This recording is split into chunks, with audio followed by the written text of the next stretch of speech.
Hello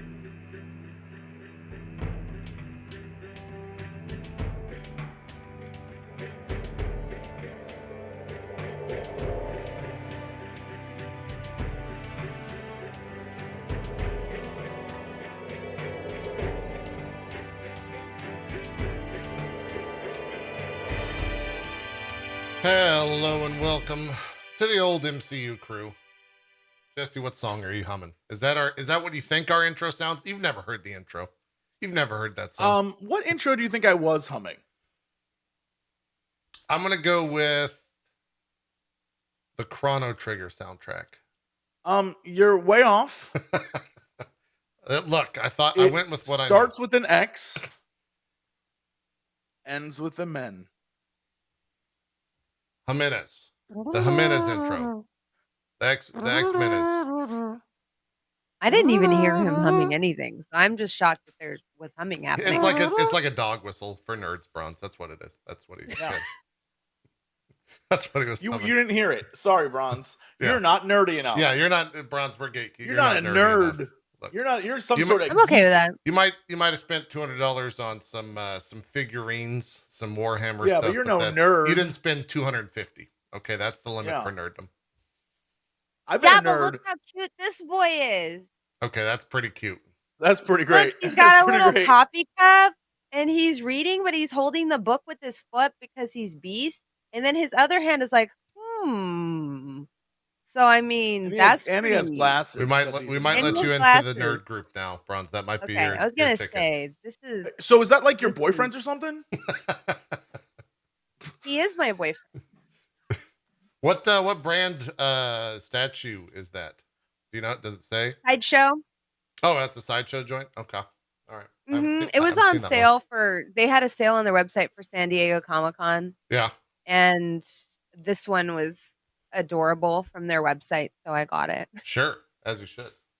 I can't go to. And very thematic. I've blocked that website from my. I'm not allowed to visit anymore.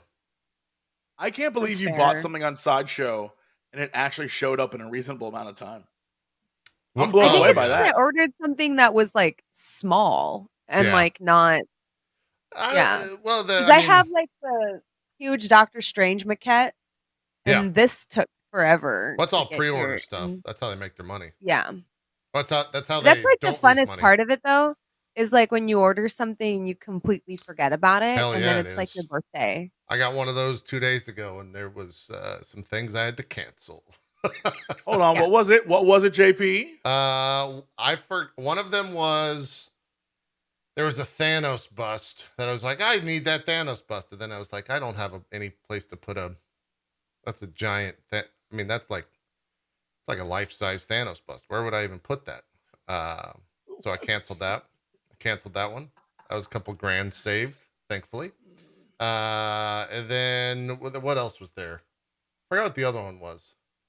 It might have been the Spider-Man one. They had like a trio of Spider-Man that was announced a while back with him, Gwen, or maybe it was him, Venom, and Carnage. I forgot the exact version of it. Were they like having tea? Like, yeah, they were hanging upside down drinking tea, you know. Okay, I passed the tea. Yeah. And then the other guy's like, I'm Carnage. That's exactly right. What is Woody? How does Woody Harrelson sound as Carnage? I didn't see the movie. I don't know. Still haven't seen the movie. Okay, great. Yeah. Couldn't tell you. Wouldn't know. Couldn't tell you. I don't know how that goes. It's me, Carnage. I think is how he sounds. Watch out, kids. Probably right. I'm Carnage. That's probably correct. Yeah. Roar. Yeah. Bronze, how you been? Besides ordering Beast figures, everything good? Yeah. I'm in that phase.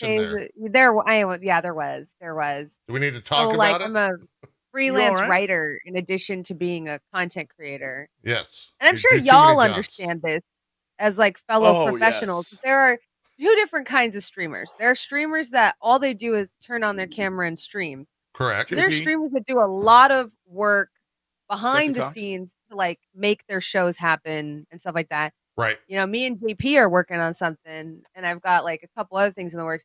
And this week, I don't know, it just all caught up with me. I'm behind on like 2 writing deadlines. And It'd be like that I'm sometimes. just like, oh damn, like so much of I would get so much work done if I took a day off of work. Yeah. Is that Look, yeah. like if I took an entire day off or like 2 days off, 3 days off just to work, I would be caught up on so much work. Yeah. Yeah. That's how that goes. Streamers wear a lot of different hats. Y'all working on something without me? No, we worked on it with you. Yeah. You're working on something without me? You were literally you were part there. of the process, yeah. you were literally there, so shut the fuck up. Yeah. How dare you? Jesse was blacked I had a out. whole bit going and everything. He's How blacked dare out you ruin during that? that whole moment. Yeah.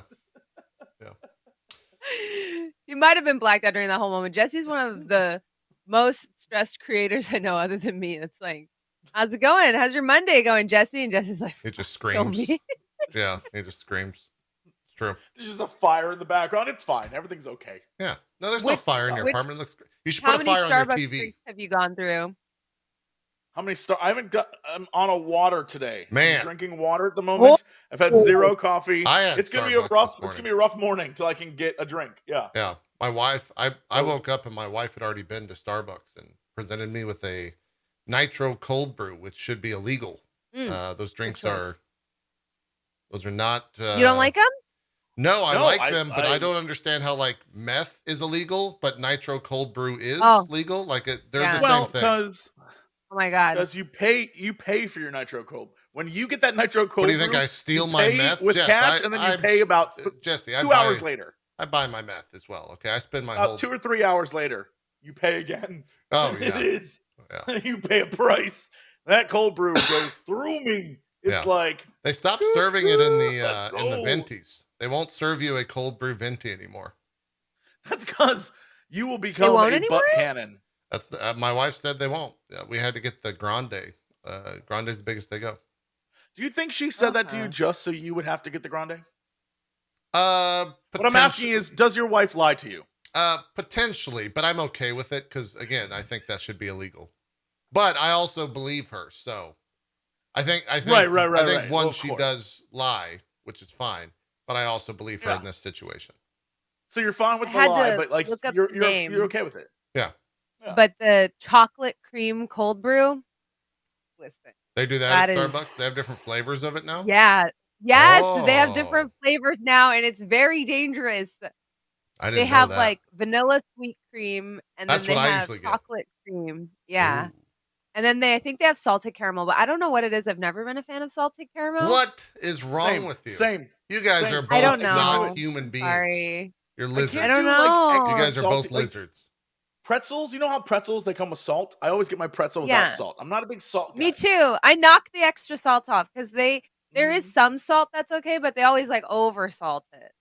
Did we just become best friends? Is that what just happened here? No. Yeah, we did. You need salt in your diet. Get the salt.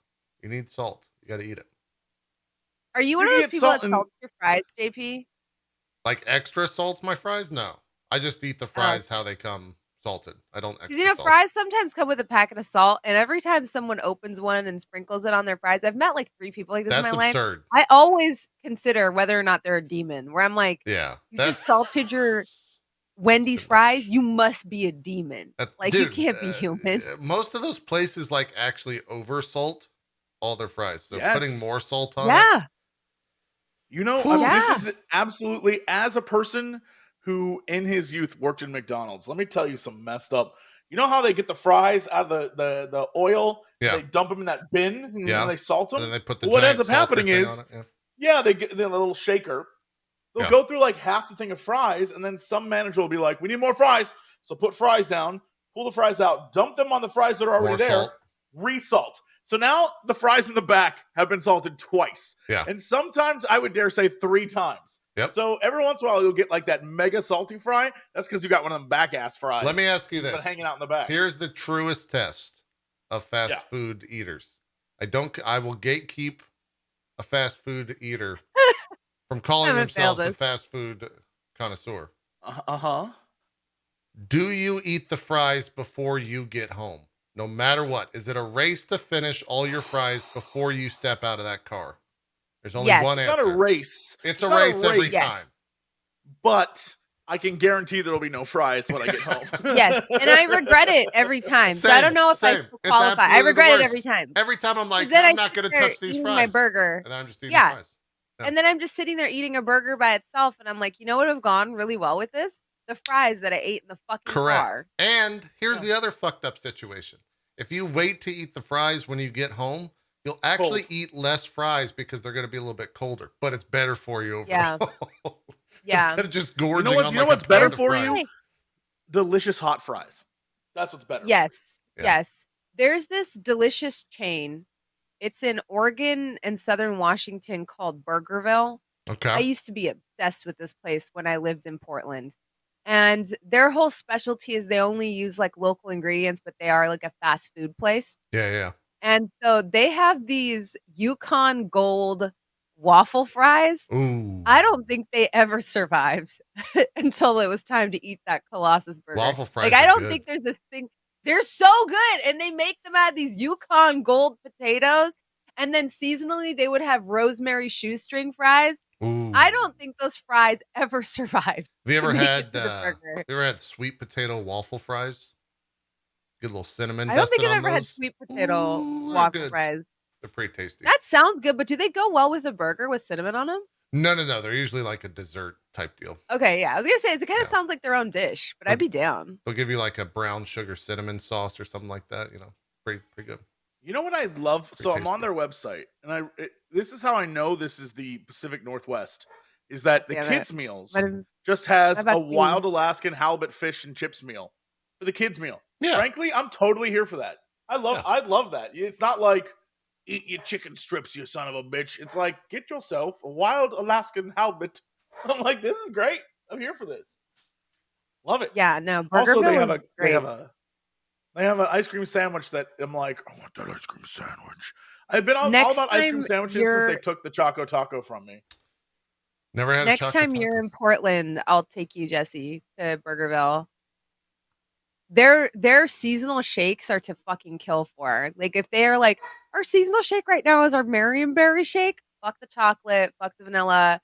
Get whatever the seasonal shake is. If they're like, our seasonal shake is a huckleberry shake, just get it. And it's gonna be the best shake you've ever had.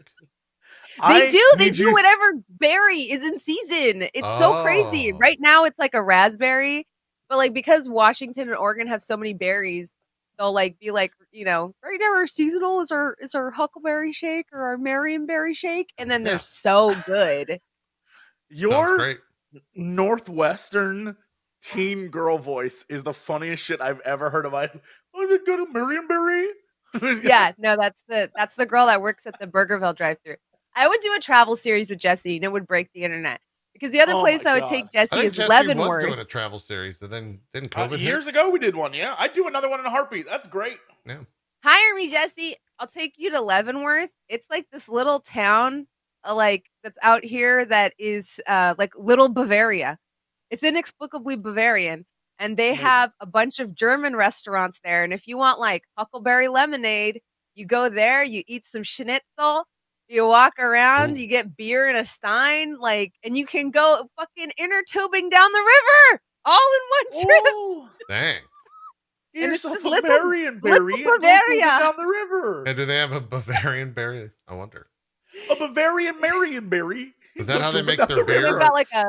They've got like a sausage shop, like with apple sauerkraut, and they've got pretzel places and like beer cheese and isn't there a prison in Leavenworth? Is that the same spot? I don't think so. Isn't there? There's got to be a big prison in Leavenworth. Isn't that? But that's not Washington. I don't think. I'm googling. Yeah, no, that can't be the same one. That's not. There's a camp. Leavenworth. Yeah, that's Kansas, right? Oh, that's in Kansas. Yeah, that's northwest Kansas is where Leavenworth is. Why is Leavenworth? Wait. Are you basing all of this off of the movie Con Air? I believe this is a plot point in Con Air, I think. There are Google reviews of Leavenworth County Jail. What? Yeah, but Leavenworth County Jail is different. The reviews are Deputy Jay Zimmerman is the consummate deputy with the Leavenworth County Sheriff's Department. He performs his duties with complete passion and empathy for those misfortunate. He's a gentleman, soft-spoken in his demeanor and profound convictions for those he serves. It was a pleasure being arrested by you and making your acquaintance. What the fuck? Why did you leave a Google review for someone that arrested you? People are insane. Yeah, I've seen people leave Google reviews for buses. That is actually understandable, though. Like, that makes, like, if people want to know what the experience is of a bus, but of a prison? I don't know about that. That's got to be a paid. Yeah, it was a pleasure being arrested. The fuck is that? Jesse's looking up some shit as well. He's about to blow our minds here soon. I just need to verify that this is a thing. That's in Con Air. Oh, I mean, yeah. Didn't you watch Con Air like 2 weeks ago? I 100% did, which is why this rings true to me. Poe was a convict. Yeah, Poe was convicted for murder as a U.S. Army Ranger. Oh, interesting. Never mind. Maybe that's where I remember it from. Either way. Okay. It's not. They don't go to Leavenworth. Kansas City? There's some guy on the internet complaining about how, as a member of the military, he should have served his time at Fort Leavenworth and not a normal prison, which is why the movie makes no sense. But I dare say nothing about that movie makes sense. Why are you questioning anything in that movie? I don't know. There's no reason for any of those people to be on the same flight together. Why would a man being released on parole take a plane home? It makes no sense. Don't question any of it. Just accept it. That's our review of Con Air. Yeah. Jesse, everything been good with you besides Con Air past 2 weeks? Well, that was probably the highlight, right? In the past 2 weeks? Watching that movie again?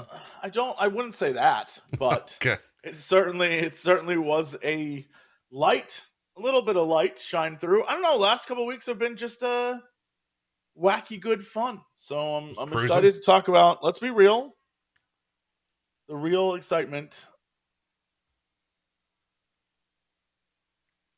X-Men. It's not. I thought we're not talking about that today. Yeah. We'll see if we have time because we have so much San Diego. What are we not? We're not talking about X-Men. We're not talking about it today. We might. We don't. We'll see. We're talking. It wasn't in the tweet. It wasn't in the tweet. That's correct. It was not in the tweet. Jesse, we haven't talked about any of the San Diego Comic-Con. We're not going to talk about how Gambit hit on everyone in the first 3 episodes. We're not going to talk about how Aurora Monroe flaps her wings when she flies. We're not going to talk about how Jubilee spends the first 40 minutes of the 2 episodes going, why is everyone chasing me? Yes. I'm just a girl. I'm the worst ever. We're not going to talk about how Morph talks like, hello, my name is Morph, but laughs like, that's We're Morph. not going to talk about any of that? Not yet. Oh, my God. Not yet. We got to talk about all the San Diego Comic-Con stuff. So the people in my chat asking me when I'm going to talk about San Diego Comic-Con stuff. She flaps her wings to fly, dude. Stop asking me when I'm going to ask. Talk about it. She does flap her wings, though. That's true. Yeah, she does. Yeah, that's the thing. Yeah, I don't know what we're going to do with X-Men because we got 3 episodes, including today's, before She-Hulk. So maybe we double up. Maybe we just do the first 8 episodes or 9. I don't know. We'll figure it out. I just want to talk about whatever, all the weird shit that I saw that I was like, this is the most amazing thing I've ever seen in my life. When was the last time you had watched it? When I was a kid. I haven't seen this since I was a child. It's pretty wild shit. It is. Jubilee just runs around those first. You were right. She's useless a scene for 40 minutes. Jubilee runs down a street and the camera pans over and there's a sentinel posted up on a wall like, you can see me, bitch. Yeah, I'm invisible. It is so funny. Yeah. Oh, wait. Yeah. Is I Am Groot next week? You might be right about that. That might be a thing. We've got a timeline, I think, actually. Nope, it's not on that. Let's just roll through the announcements here, because there was a lot at Old San Diego Comic-Con. I will spoil this, though, because Jesse's going to mention it. We're going to get it out of the way. What? They didn't mention the man in the ocean, Jesse. You got nothing. No mention of it at all. Anywhere. There is no war in Ba Sing Se, bro. Don't worry about it. There's nothing. Nothing going on with the man in the ocean. I wonder, do you think the interviewers are not allowed to ask Kevin about that? Like, why isn't that the first thing they're like, if they're looking for gotcha questions, why wouldn't they ask them that? They want to ask about things they're not going to get. They're like, oh yeah, what is Kang's outfits? Oh, I can't talk about that. I can't say anything about that. Am I even in that movie? I don't know. Who could say? Did they announce that? Oh yeah, I'm in that movie. That's like how that Jonathan Majors interview went. Are we like backseat interviewing? Question asking?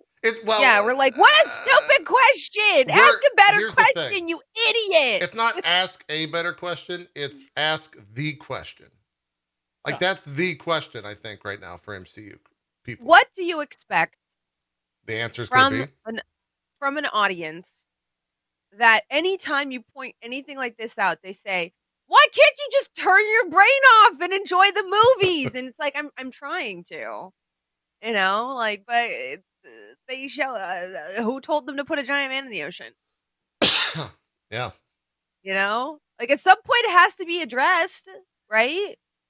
I mean, it would, if right? Here's the thing, if we get through Black Panther 2 and they don't address it, then it came from the ocean. You think Namor would be kind of pressed about this, you know? It's if we don't get an answer in Black Panther 2 that will never be answered, then they would have forgotten about it at that point.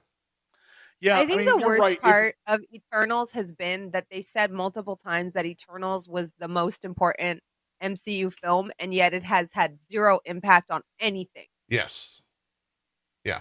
And I know people are going to be like, well, it's going to have that in the future, Bronze. An entire phase went by with Eternals kind of being at the beginning of the phase. It shouldn't take a phase like the second phase for some impact to be felt, especially with how much that movie was touted as like, this is going to be the foundational, like important work of the MCU. And then it feels like because maybe that movie wasn't as popular as they wanted or wasn't as well received as they wanted, that they kind of like pulled back on that, which I think is like a disservice. It's like, well, no, if it's important, just keep it important. Yeah. You can't just sign it off now that you don't like how the movie was received. I agree. Again, it's got to be answered in Black Panther 2. If it's not, then I'm just going to stop asking about it because Marvel doesn't care. If Namor isn't like, I'm so mad. There's a giant guy in the ocean. Yeah, a guy appeared and killed people. Like, there's got to be a reasoning behind it. And if it's something as silly as like, I don't even know, any different other contrived plot that, if it doesn't involve that damn body in the ocean, you're absolutely right. They'll never address it again. Yeah. Never. Yeah. We will see. The first thing we can kind of roll through the timeline of announcements, starting with first. The first one was that Marvel Phase 4 is done with Wakanda Forever this November. It's the final film in Phase 4, which is both, I guess, expected, but also kind of came out of nowhere. Like, we didn't really know what was going on in terms of the phases at all. So it seems like that retreat, after all the announcements over the San Diego Comic-Con weekend, seems like that retreat definitely helped them kind of lay out everything and shape everything. I think it's 50 hours of TV shows and movies was all of Phase 4. It was the longest phase that Marvel's done so far in the MCU by a considerable amount. I think the first 3 phases are still less than all of Phase 4 if you combine them all, to kind of show you how much content was there. But yeah. Right, but what about the quality? Oh, well, it's hard to say it was the worst. It had the hitters, right? But it also had the misses. But I think every phase had the misses. I think it's like, okay, here's kind of my upset with it.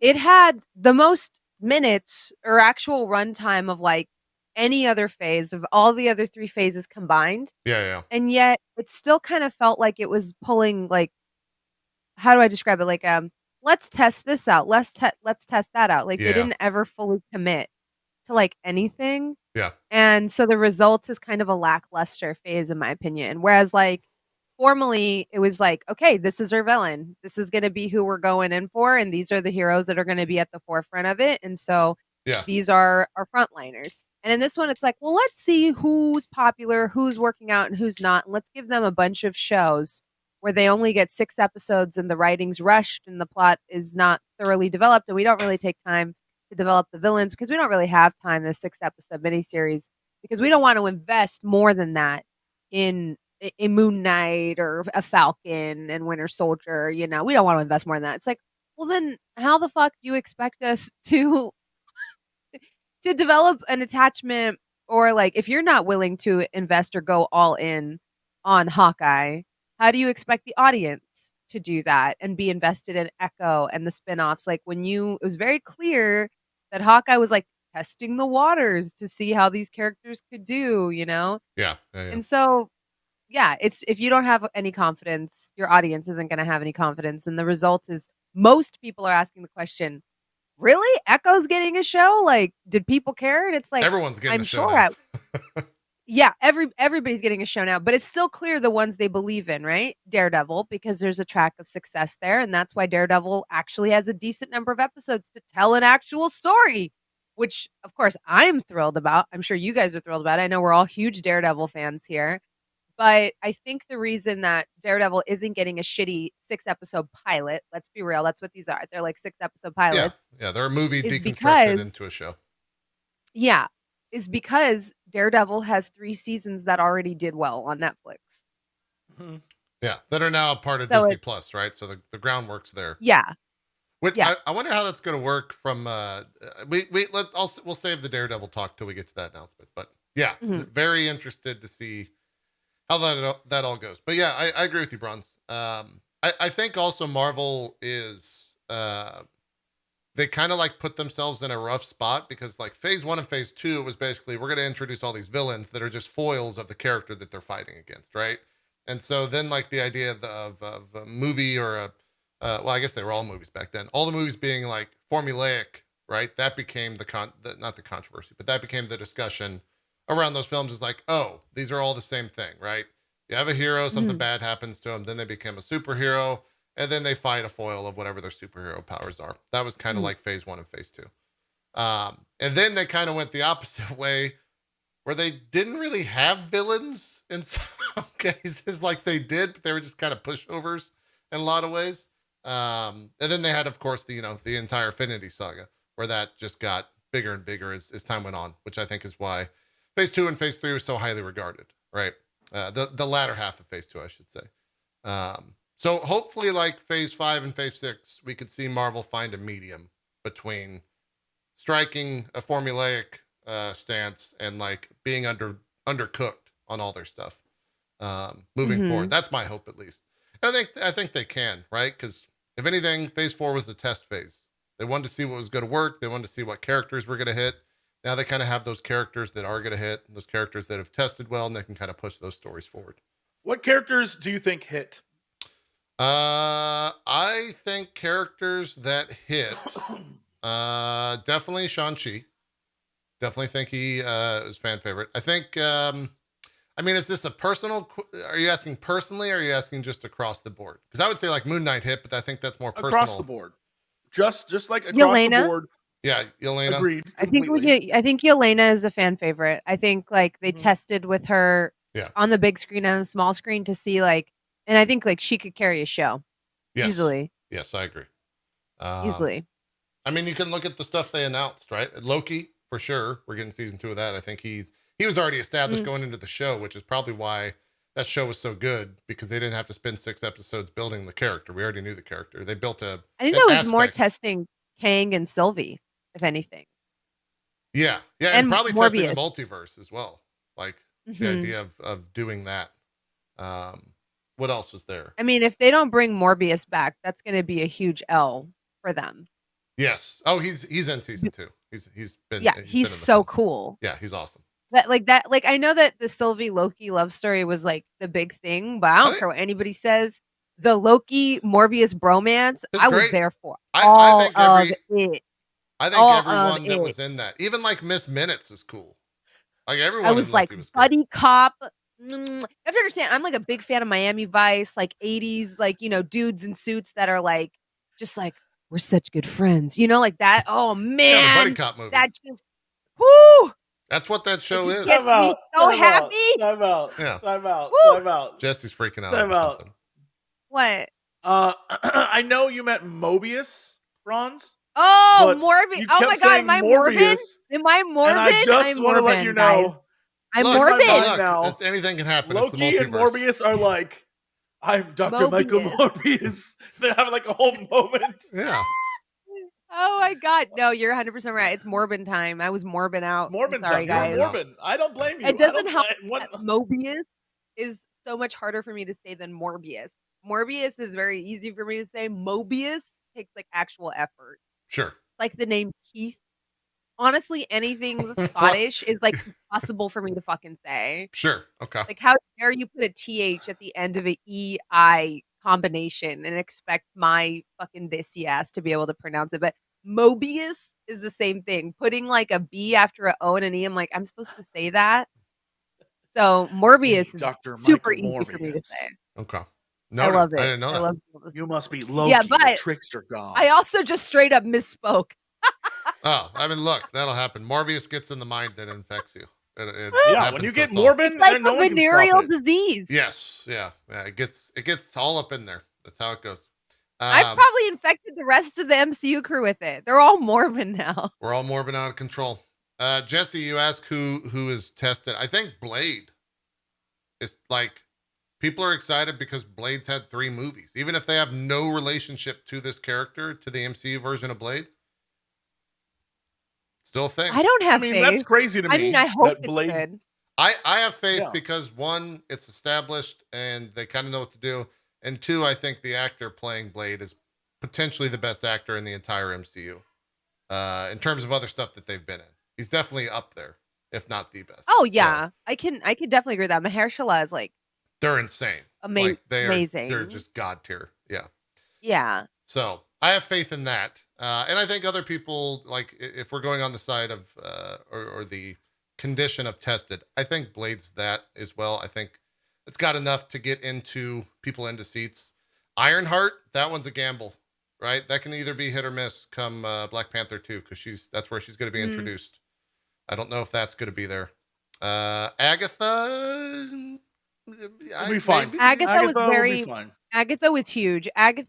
So when WandaVision was airing on TikTok, there were so many Agatha fan reels, and that's how I know she's popular. Okay. There was so much set to that music. It was Agatha all along, and there was just like smash cuts of her. Like she was kind of the breakout star of that show.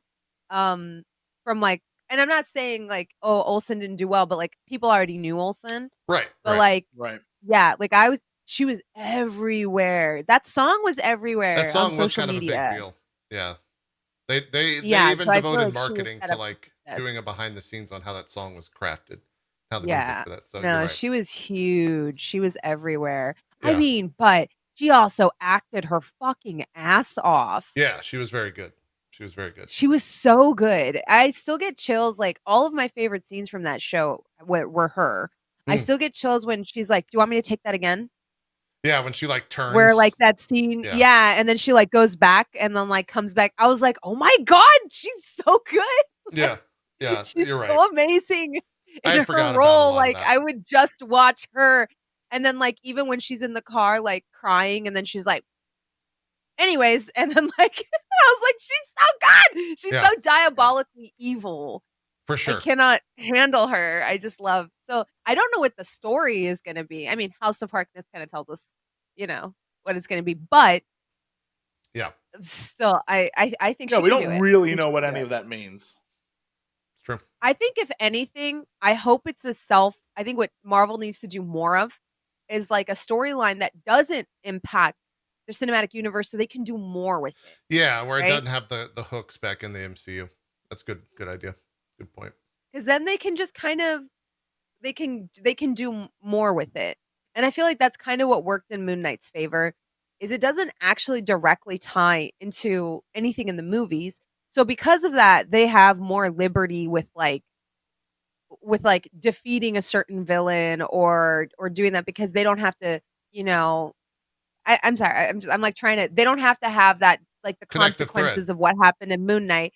Yeah, connect with the movie. So they could do more. They can have a giant god battle over the pyramids because it doesn't have to directly relate into a film.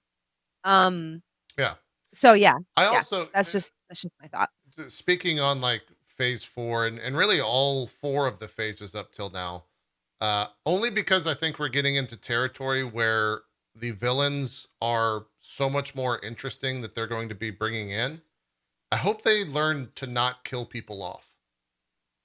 Right? I hope so too. Like I really want characters to exist, even if they're bad guys. Like for example, what they did with Zemo was like a perfect way to handle that in Civil War. Like he was a bad guy, he did some bad shit, and he had like a pretty good ending that hit a little bit more than him just like dying. Because if he dies, then you can't flesh character out anymore. And now like he's going to be in Thunderbolts most likely, and like he was in Falcon and the Winter Soldier, and like he was probably one of my favorite parts of both those films. I think that's another one of the ones you were saying, like a tested, or Jesse was asking, like a tested character. Yeah. I think Zemo passed the test. He was also, I saw clips of him all over the place dancing in the art gallery, and he was all over the place. Turkish Delight was all over the place. Like you're right. He was popping. He was popping. Yeah. It's good. I hope they do that. In phase 2 and 3, I thought they had learned their lesson about killing the villains. Yeah. They had it because in phase 1, Tony Stark did it all the time. But I feel I will never forgive them for the Mandarin bullshit. I will never forgive them for the Mandarin they bullshit. Kind of made I good was like, they finally amended some of it with Shang-Chi. I think Shang-Chi hit with the Mandarin more so because it already existed in the canon. And so it was like, meeting Trevor and like that whole, Trevor was fantastic. His whole thing was great in Shang-Chi. And the only reason he was there is because of Iron Man 3. The thing they need to do is give, like, Kang, I imagine it's already, whatever they're going to do, they're already going to do. The thing they need to do for Doctor Doom is they need to, like, Doctor Doom is more than just a villain. Doctor Doom is like a whole thing. Yeah. And in order to do it right, you have to give Doctor Doom like the Thanos treatment, but like times 3. Like you need, like, you need a doctor. Like, the first Avengers Infinity War movie is literally the story of the villain, right? So we need that, but like 3 of those bitches. Yeah. Doctor Doom has so much stuff going on. By the time we get to Fantastic Four, Doctor Doom should already have like a full setup. There should be a whole thing of like, Doctor Doom's been in a bunch of movies already. We already know who this guy is. Yeah. He's been in the background like, I'm all evil, dude. I think we're going to see him in Black Panther too, so you're on to something. Yeah, I mean, like, what is the last thing that they want to do is the Avengers King Dynasty and then Secret Wars. Yeah. If they're doing Secret Wars as the last movie of phase 6 or whatever it is, they need to, like, Doom needs to be huge by that point. I think he will. I mean, if he's in Black Panther 2, I think he's going to be relevant at that. I think both him and Kang are going to be relevant by then. I'm just saying. But, like, that movie, if you're doing Secret Wars, Doom's huge in that. So, yeah. You got, I mean, I will not settle for another one and done. Go for it. Yeah. We were talking about Mahershala, right? Mm-hmm. And like that was the one, and people always, like, when we show our ranking, that's the one they always ask about. I was like, why is Luke Cage so low? And I think it's because, like, that was the biggest upset, to like have this really great Cottonmouth and then he's dead halfway through season 1. You're just like, what the fuck? You know, like, I was mad. I was like, oh my God, fuck you. Who the hell cares about this other motherfucker y'all put in here? This is some bullshit. Why the fuck would you do that? You know? I was so annoyed. I know other people were too, because we had this like really great villain. He doesn't even last the whole season. And then we look at Daredevil, and I think one of the coolest things about Wilson Fisk is that he is so hard to take down, you He know? persists, Like yeah. every time that Matt Murdock thinks he's got him, Wilson Fisk is like one step ahead. Like, "Oh bitch, you thought I staged my own stabbing in prison so I could get out of prison, and actually it was me all along." And it's like, "Oh, that's so cool." Yeah. Like, and we're excited for Fisk to come back, which is why I think we were so underwhelmed with his writing, not his performance, because Vincent D'Onofrio is a genius, but like his writing in Hawkeye, where he's just this big guy that walks around and they get shot and like nothing happens to him, because it is the mastermind aspect of it that is like so scary, where he's just so far ahead of everyone. And last week or the week before last, I have like this bi-weekly comic book show called Bagged and Boarded on my channel now. Humble plug. Yeah. But currently what's happening in the comics is that Luke Cage has finally supplanted Wilson Fisk as the mayor of New York. But this is how fucking powerful he is. He is like the mayor and popular. And there's like riots happening, very reminiscent of the January riots. Yeah, it's got some nods to like what's happening in America.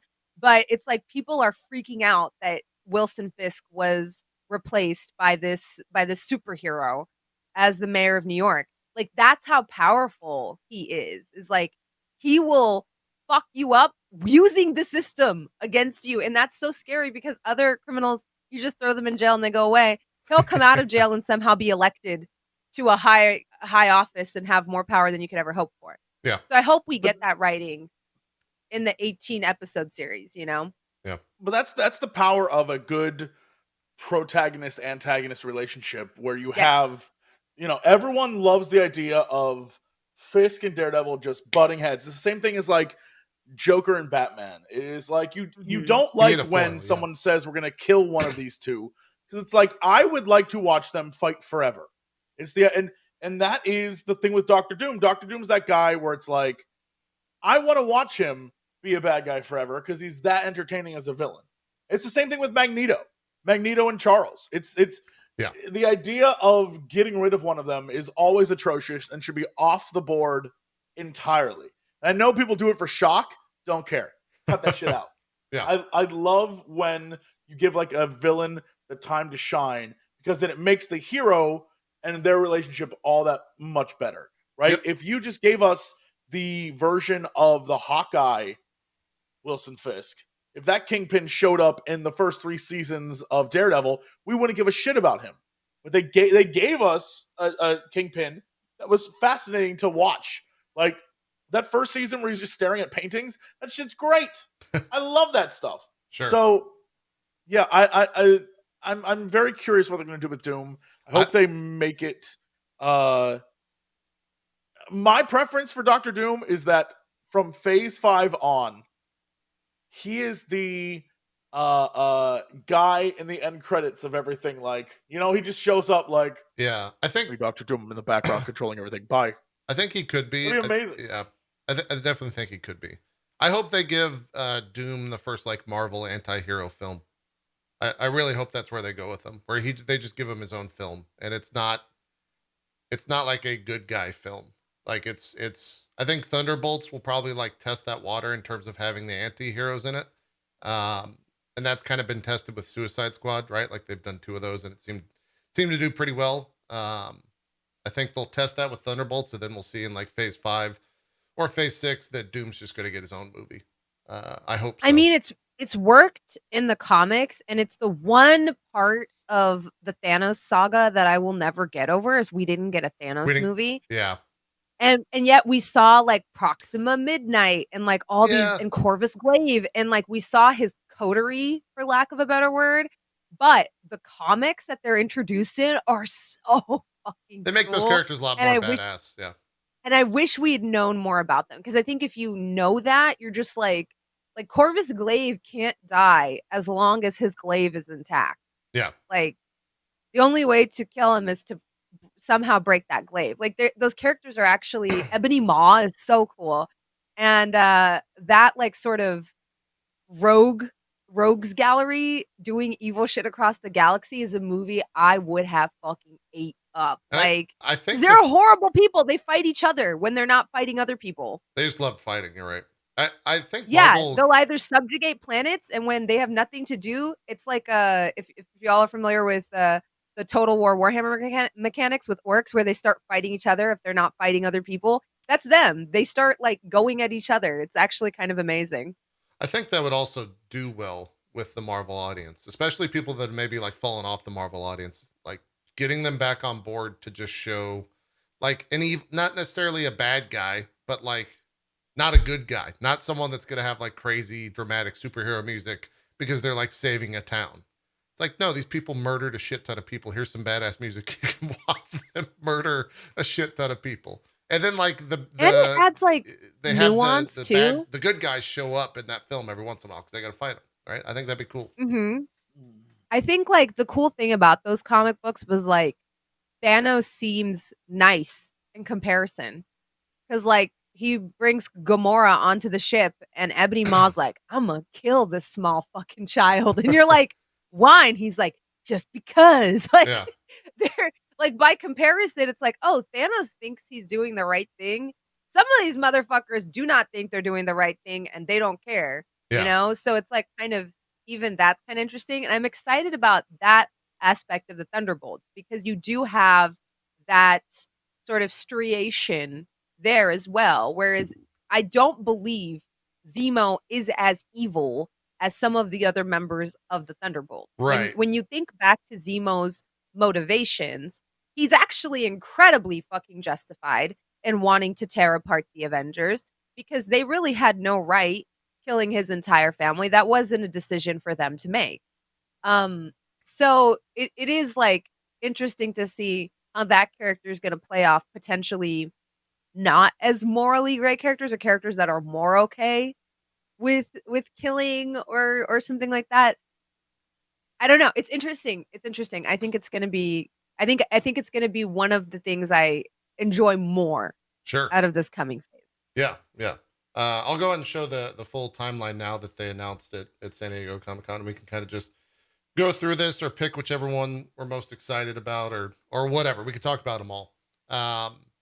The Quantumania stuff, I don't know if you guys saw any of the leaked footage of that came out of this. They showed some clips from it at San Diego Comic-Con, but they did not share those with the rest of us. Some of that stuff leaked. One of them is a scene where Ant-Man's standing there and Kang walks up and asks him if he's an Avenger. And Ant-Man says like, yeah, I'm an Avenger or something like that. You get a full reveal of Kang standing there. It says, have I killed you before? Which I think is a fucking badass line for someone who's like an enemy of the multiverse, asking a random Avenger if I've killed you before. And it makes me very excited to see like more of Kang throughout the entire. I think we're gonna see multiple versions. I know we're gonna see multiple versions because he said so as in an interview, but I want to see like a good Kang with also the bad Kings because there's like the Iron Man King. I forgot what his name is. Iron Lad, maybe. Yeah, Iron Lad. Yeah, he's probably gonna pop up somewhere, right? Like he's pretty important. But his whole storyline is super convoluted, though. It's very well. Like you would have to be convoluted. Yeah, you'd have to bring in Moon Knight to justify the ancient Egyptian past stuff. Like there's so much going on there. Oh, the Ramatet stuff. Yeah, I think they're gonna do so that. much. Like, how do you if they give us like a neutered Kang, like a Kang where they leave that shit out, I'd kind of be a little bit upset. I want to see all the versions of them. What I'm curious about is just look at. So this is Phase 5, right? Yep. That's if all. You look at Phase 5. Quantumania is up first. Quantumania is 100% the introduction of Kang to the movieverse, right? Yep, he's confirmed, and that's totally fine. Great. The next thing is Secret Invasion, which is a Skrull thing. Yep. Then Sam Jackson. You have Guardians of the Galaxy, which is a space thing that involves Adam Warlock, not Kang. Then you have Echo, which is a street level thing. Then you have Loki, which potentially involves Kang, one would assume, because of the timelines, right? Very much Kang. So we are looking at February Kang, Summer Kang. The Marvels is not going to be about Kang. Blade is not going to be about Kang. Ironheart is not going to be about Kang. Agatha, not going to be about Kang. Daredevil, not going to be about Kang. Captain America New World Order, I imagine because New World Order was the first episode of the TV show. Yeah. That whatever this is, it's going to be... First episode title is what Jesse's saying. Yeah. Right. I would say if there's ever a time for Doctor Doom to ever... Smashers back? I don't know. I think it's a Doctor Doom thing. Okay. Right? Like, I feel like there might be something's going to go on there, maybe. Maybe, And then Thunderbolts is, Thunderbolts, but it's not Kang. So we have Kang February, Kang summer on TV. So we have from 2022 currently to the end of 2024. The summer of 2024. 2 things with Kang. Well, if you look at Phase 6, it's 2025. There's not. Well, they're leaving a bunch of stuff. They left. They only announced the 2 Avengers films, and they left everything else out. But we don't. I mean, just on the books right now, it's unless Kang shows up in end credits of things like Thanos. Yeah. He might be. We're not getting as much Kang as I would have liked. Kang's a huge villain, very important. I feel like we're missing out on good Kang.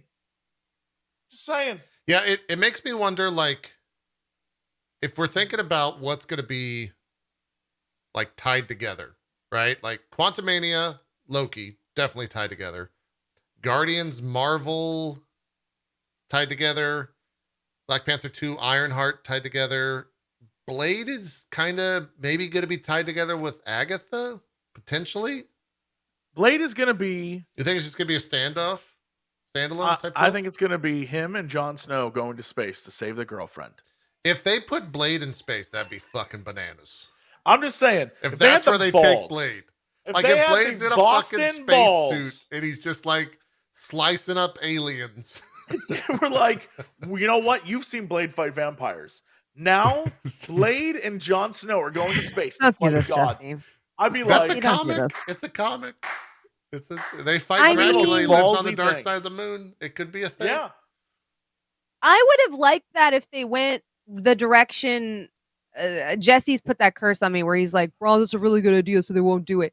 If they had gone in the direction of talking about the Necro sword and basically like, if they have gone in that direction, yes, put Blade in space. These 2 things go together like fucking peanut butter and honey. All right. But they didn't do that. Yeah. I think. Which is another example of them killing a villain like, way too fast, yeah. Sorry, I'm not going down the road again. I'm not going down that road again. You would, I mean, like, a lot of it depends on the actors if they want to sign off. Well, I mean, true, but you would think that once you saw the dailies of Christian Bale, everyone in that studio would have been like, all right, rewrite the ending. He does not die. How much money would it take to bring him back for something? Because it blows, like, it isn't the difference between Christian Bale as a villain and all the other one-off villains that have shown up and been like, I want my bird. The difference in the quality is so dramatic. It's true. Like, what the difference between, like, I'm a creepy guy who teleports through shadows and a dude who's like, my insides are on fire and I punch women is so dramatic. Yeah. It blows my mind that they wouldn't be like, whatever it takes, spend the money, bring him back. I mean, whatever it takes. Christian Bale might have just said like, "Hey, I'm doing one and done," and that was it. I don't think so. But no one. You know what? I can't. I don't know him. But I think like actors like him understand like that. I don't know how to describe it. Like they bring something to a character that I feel like they do. Like, okay, the only other person that I can liken him to is Cillian Murphy as Scarecrow. And here's the thing. Cillian Murphy is a fucking serious ass goddamn fucking actor. And he took this character that, I'm going to be honest, people didn't really care about outside of those great Arkham Asylum video games, and took him to a level where anytime he was there, I was like eating that shit up, right? And I love that. That's the one thing I love that Nolan did is like in that trilogy of films, like he comes back at the end, even in a small role where he's like death or exile. And like his entire thing there, I was like, was it a major part of the plot? I mean, not really. Did I love that he wasn't dead? Yeah, yes. And I wish Marvel did more shit like that, where it's like he doesn't need to be the main villain, but like seeing him again, even in a small capacity, I don't think most actors would say no. And he just fucking killed that role to the point that I'm like, clearly he had some investment in this. At some point, though, like if you think about, I guess it comes down to the writing, right? The only way that Gore is going to be like, the only way that I see that movie playing out with Gore's intent that was introduced in the very beginning of the movie is one, Gore dying, or two, Gore losing all of his powers and like losing the Necro Sword. And once he loses the Necro Sword, he kind of becomes a normal dude, right? Like the Necro Sword was the purpose for his, or it was the reasoning for him doing anything. And so if you take both those things away, I don't know what he does. And so Which is why it should have been a trilogy of movies. Yeah, no, it should have been a trilogy. And I think like, I understand like maybe they couldn't bring Gore back unless they do a multiverse thing where it's like, okay, fine, you kill every god in this reality, but they're still in the other ones. And then he could be like, okay, and I'm going to go through space. To be honest. Yeah. But my upset is that they didn't do a good job, or they not even do a good job. They didn't set up the null. So like that's more so what I was talking about. Like if they had set up the whole null thing, then it would make like Blade in space it just fucking makes sense, baby. And he's got like a perfect villain and it ties in with Black Knight shit and it would have been really fucking up. But it was like, to me, it was a wasted opportunity of like, oh, this is one of those rare cases where we're seeing the corruption of ultimately what is a good and even one could say pious character by this symbiote. Imagine if, what this is a part of or they didn't ever explain the Necro Sword. At no point explain what it is. It might have been legal. Where it came from. Because like they can't, because Venom owns, or like Sony owns that IP. So. Yeah, but they just changed the name, right? Like, yeah, then just change the name. You don't call it. But then we're on this same thing, like, oh, they had to change the name, right? They gotta deal with all that shit. They go back. They could just hit. They don't have to say names. They could just be like, "There's something in the sword that was calling me," and there's this play. Like I saw this thing, and you can like get a whole bit out of it without dropping a name, right? Yeah, like, you can do that. Maybe. Speaking of Cillian Murphy, by the way, a lot of people are saying that he should play Doctor Doom. I don't know if that's what I want, but a lot of people are saying that. I don't know. I love him. I am a Cillian Murphy super stan. I like watch everything he's in. I'm going to be seeing Oppenheimer the day it launches. I am in love with him. I still don't think he would be a good Doctor Doom. Yeah. Dude, some of the names they have going around for Doctor Doom are kind of like Giancarlo Esposito is one. I could maybe see that. I think the problem is people are looking at actors based on appearance. Just like how well they can emote and how good of an actor they are. But Doctor Doom, he doesn't emote. It's all about voice. It's all voice. Yeah, he's in a mask. Yeah, it's all about a great voice that is creepy and awesome, but at the same time, like, so you're saying, brilliant and charismatic. And it's a tough. You have to. You're saying they got to find another Vader, right? They got to find that. They've got to find another Pedro Pascal. Like, I will never get over how well he did as Mandalorian. I will never get over it because Pedro always struck me as Cillian. I'm not saying Cillian can't do it, but like Cillian acts so much with his eyes. In every role he's in, whether it's Red Eye, whether it's Sunshine, I just love him. He acts with his eyes. Like 70% of it, he doesn't even have to say something. It's like all there. It's this beautiful talent he has. If we put a mask over that, I don't know what he's capable of. Maybe he would fucking kill it. Yeah. Maybe he wouldn't. I don't know. I know his voice acting capability as Scarecrow is great, but I don't know if y'all noticed, because it's Cillian, a lot of the time he wasn't wearing that Scarecrow hood. He wasn't wearing the mask. Yeah. He wasn't wearing it. He builds up to the mask moment where he gasses somebody without the mask on because he's such a strong actor with his eyes and with his demeanor and how he eats up the screen. So, like, we need a Pedro Pascal because I don't know. There's something he did with Mandalorian that I was like, acting is one thing, but acting with the helmet on your head, like, it's damn. Different. Yeah, it's very impressive. He really did even that. Him half the time, to be honest. Like, that wasn't even. Yeah. Like, he just the VO. Yeah, he had to stand in. Which is fine because that's what James Earl Jones did. Yeah. Like I mean, it works. That's what they did with they've already filmed scenes with Doctor Doom in it, right? So like that's what I'm saying. Like they're Doctor Doom, planning for that, but it doesn't matter to me if it's a famous actor. It doesn't matter to me who it is, as long as the voice and the emotive nature of that voice is one that gets across the action. Because again, a good Doctor Doom, we never see his face, not once. I don't want to see a damn thing about his face. So, and that means you don't need a famous actor. You don't have to pay a famous actor to be that star. And if anything, if you need a famous actor, they're just voiceover. And then someone else is in the suit, which is fine. Like, you can get anyone at that point as long as their voice is good, because the guy in the suit is just a dude. And then you just dub over it, and that's fine. I would love to see what they come up with. I'm very excited that it's like I just don't know who it's going to be. And hopefully they learn their lesson, because all the other Doctor Dooms have sucked ass. They've been pretty bad. Yeah. He has to have a European accent, right? Mm-hmm. I mean, I would assume if they're somebody going to in go my that chat was Varia. saying Michael Fassbender, and I will say I do think Michael Fassbender could do it. I think he could. Yeah, I loved him, but then we don't get him as Magneto, and that will make me cry. So I don't know if I want that, because he is my favorite Magneto. I mean, obviously, other than old man Magneto, but he's my favorite young Magneto. I will say I love, someone in chat said, and I actually, even though I think it wouldn't be very good because I don't think he'd be good for the role, I do love the intensity of the whisper screams of Eddie Redmayne. I would love that kind of vibe. Who is Eddie Redmayne played? Need a Eddie refresher. Redmayne, the whisper screams, that is a reference to the movie Jupiter Ascending, in which Eddie Redmayne plays the villain. And the entire film, he's like, I just want you to be aware! And I love that shit.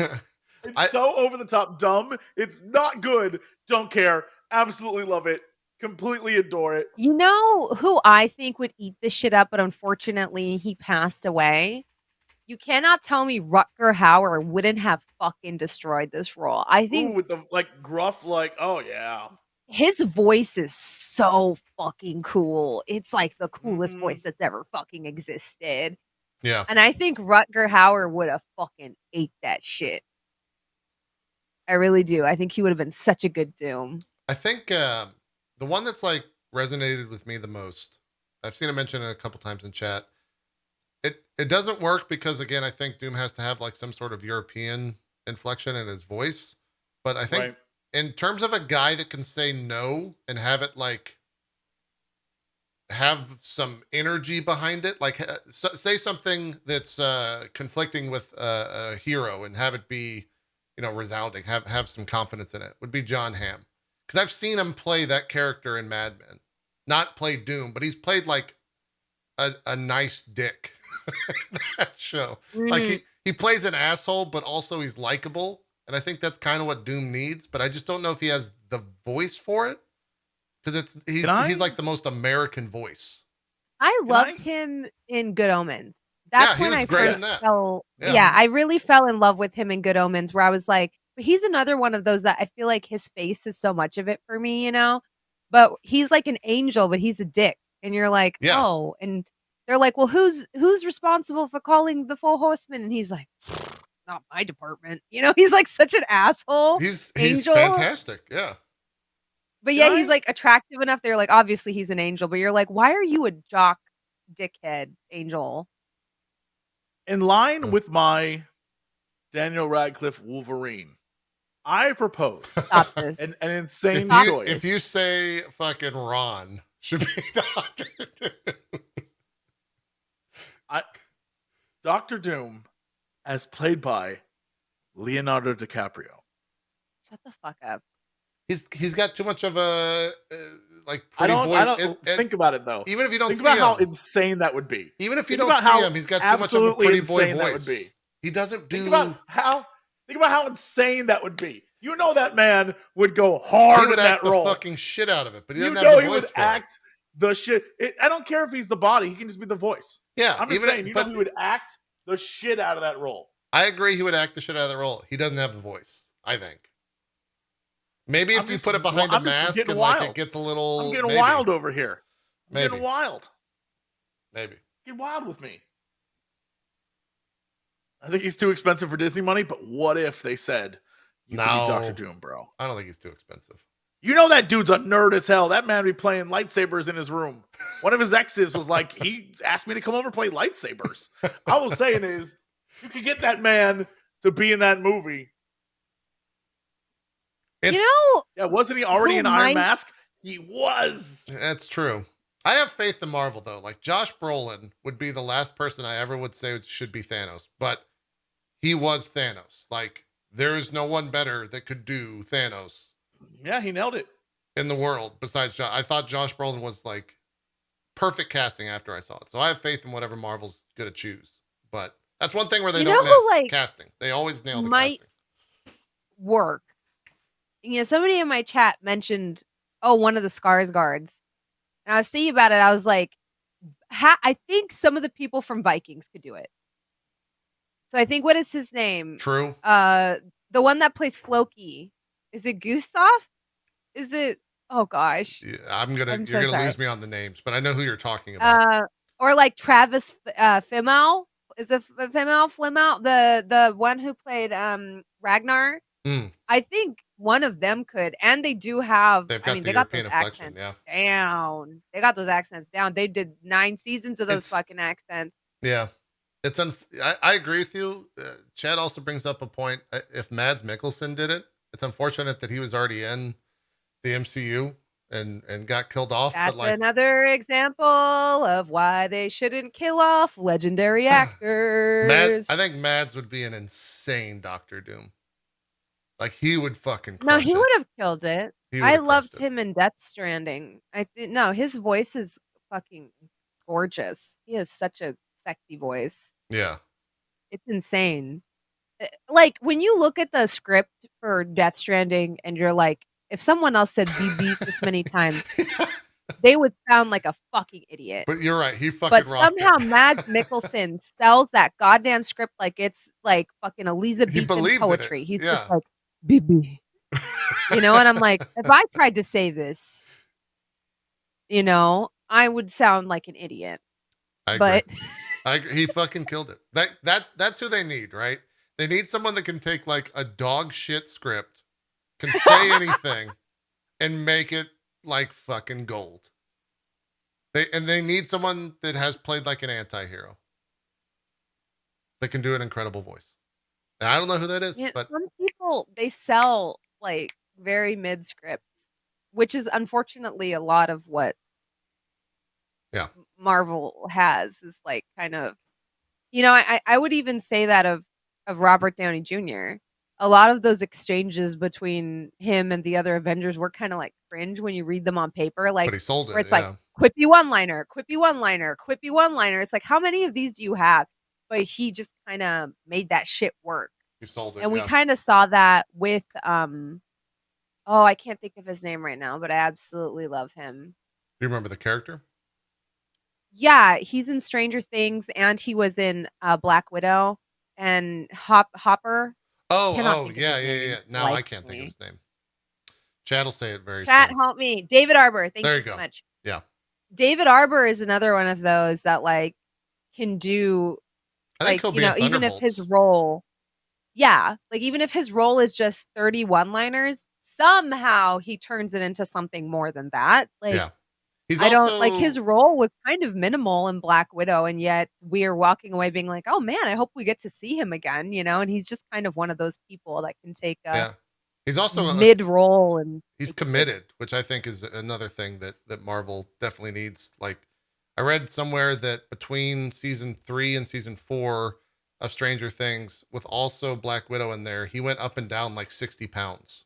Like, he went from being a beer belly to being incredibly in shape for Black Widow, then being like incredibly fucking thin for season 4.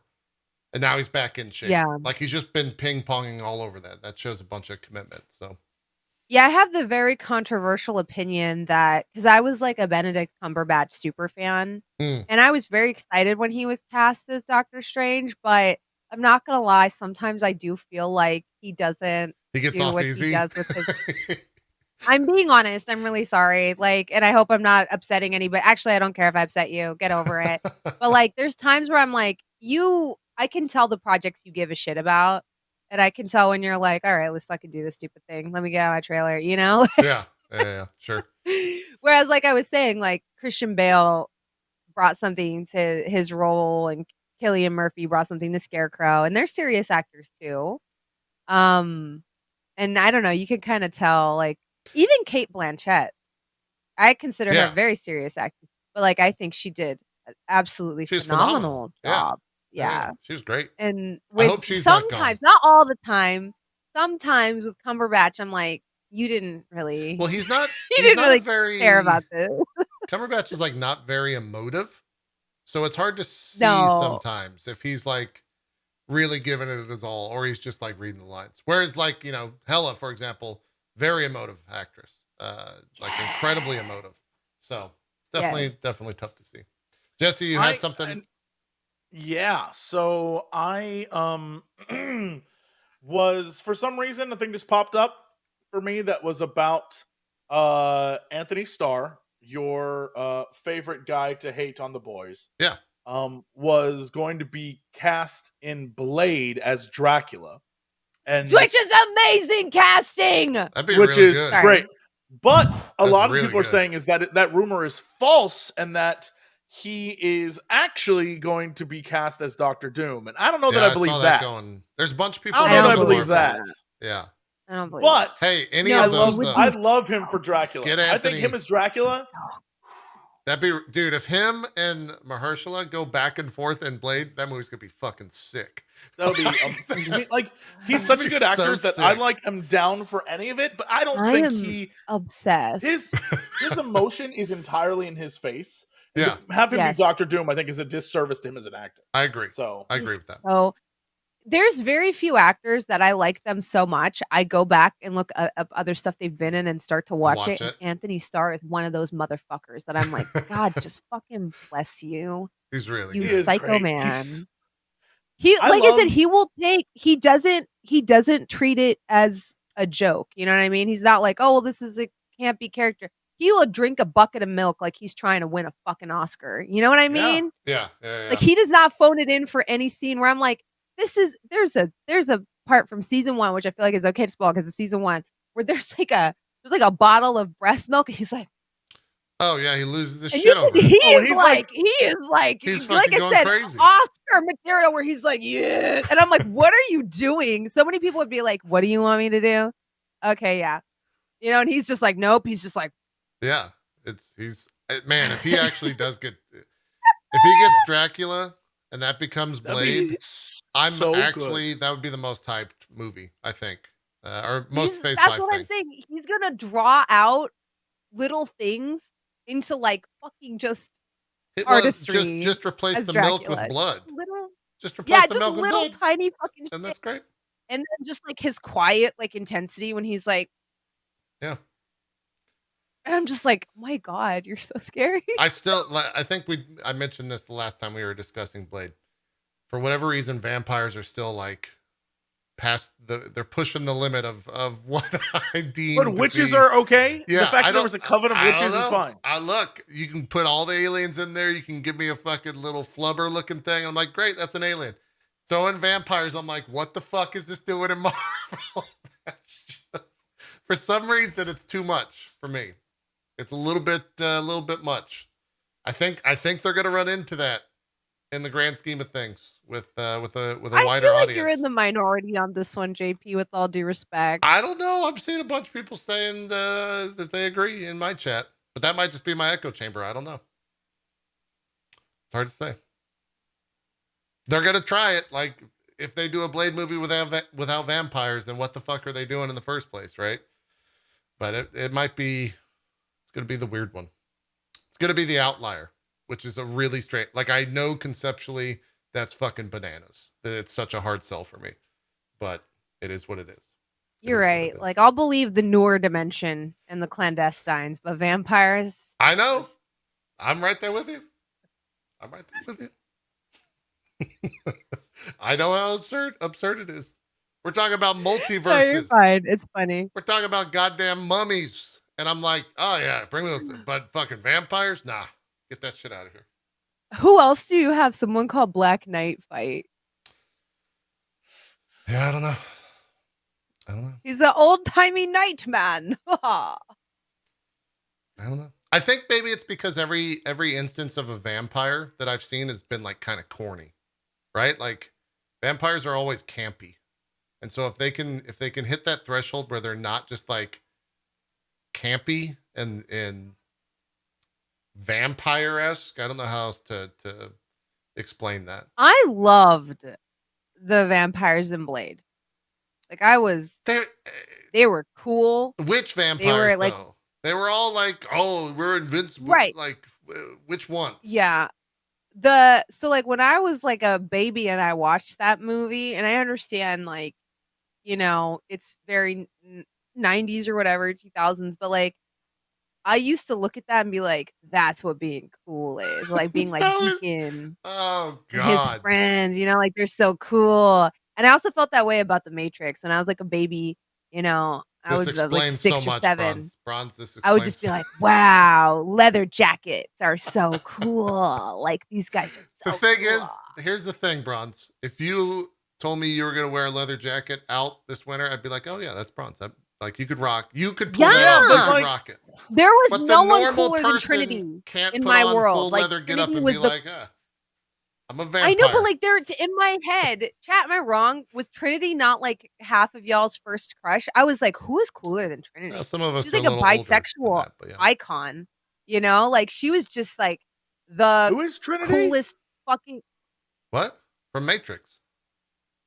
Oh, I thought we were talking about Blade. What the fuck? No, okay. She made the transition to Matrix and Blade. I thought you meant Blade Trinity, and then there was a character named Trinity in that. And I was like, who the hell are we talking about? You're close though. But like Kate Beckinsale.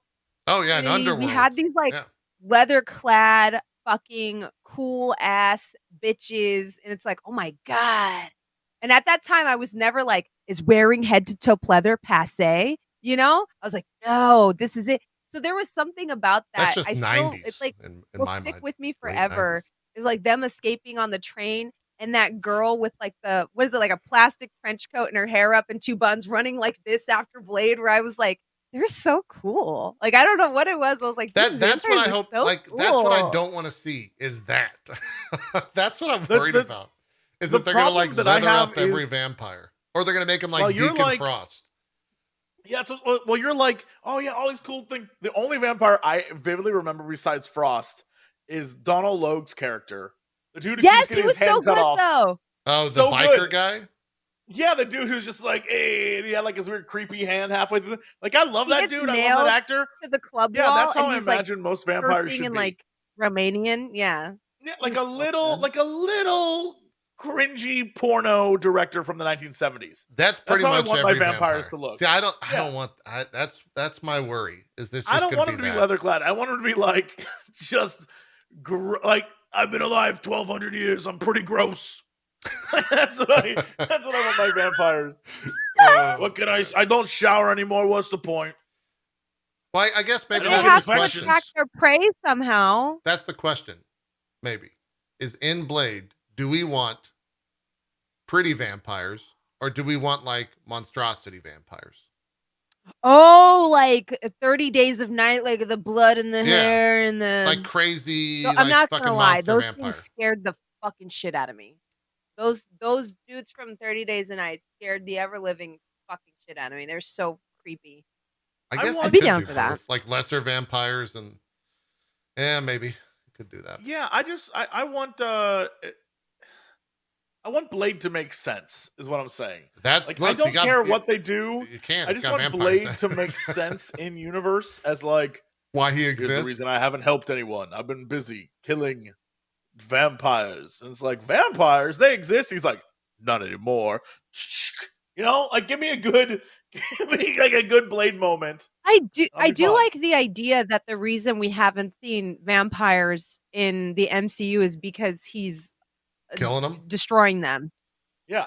So that would make sense if he's like part of an order, maybe, where he's like not the only one. Or Blade being the Daywalker, being half, vampire. It could be he's been operating forever. He's been around for decades.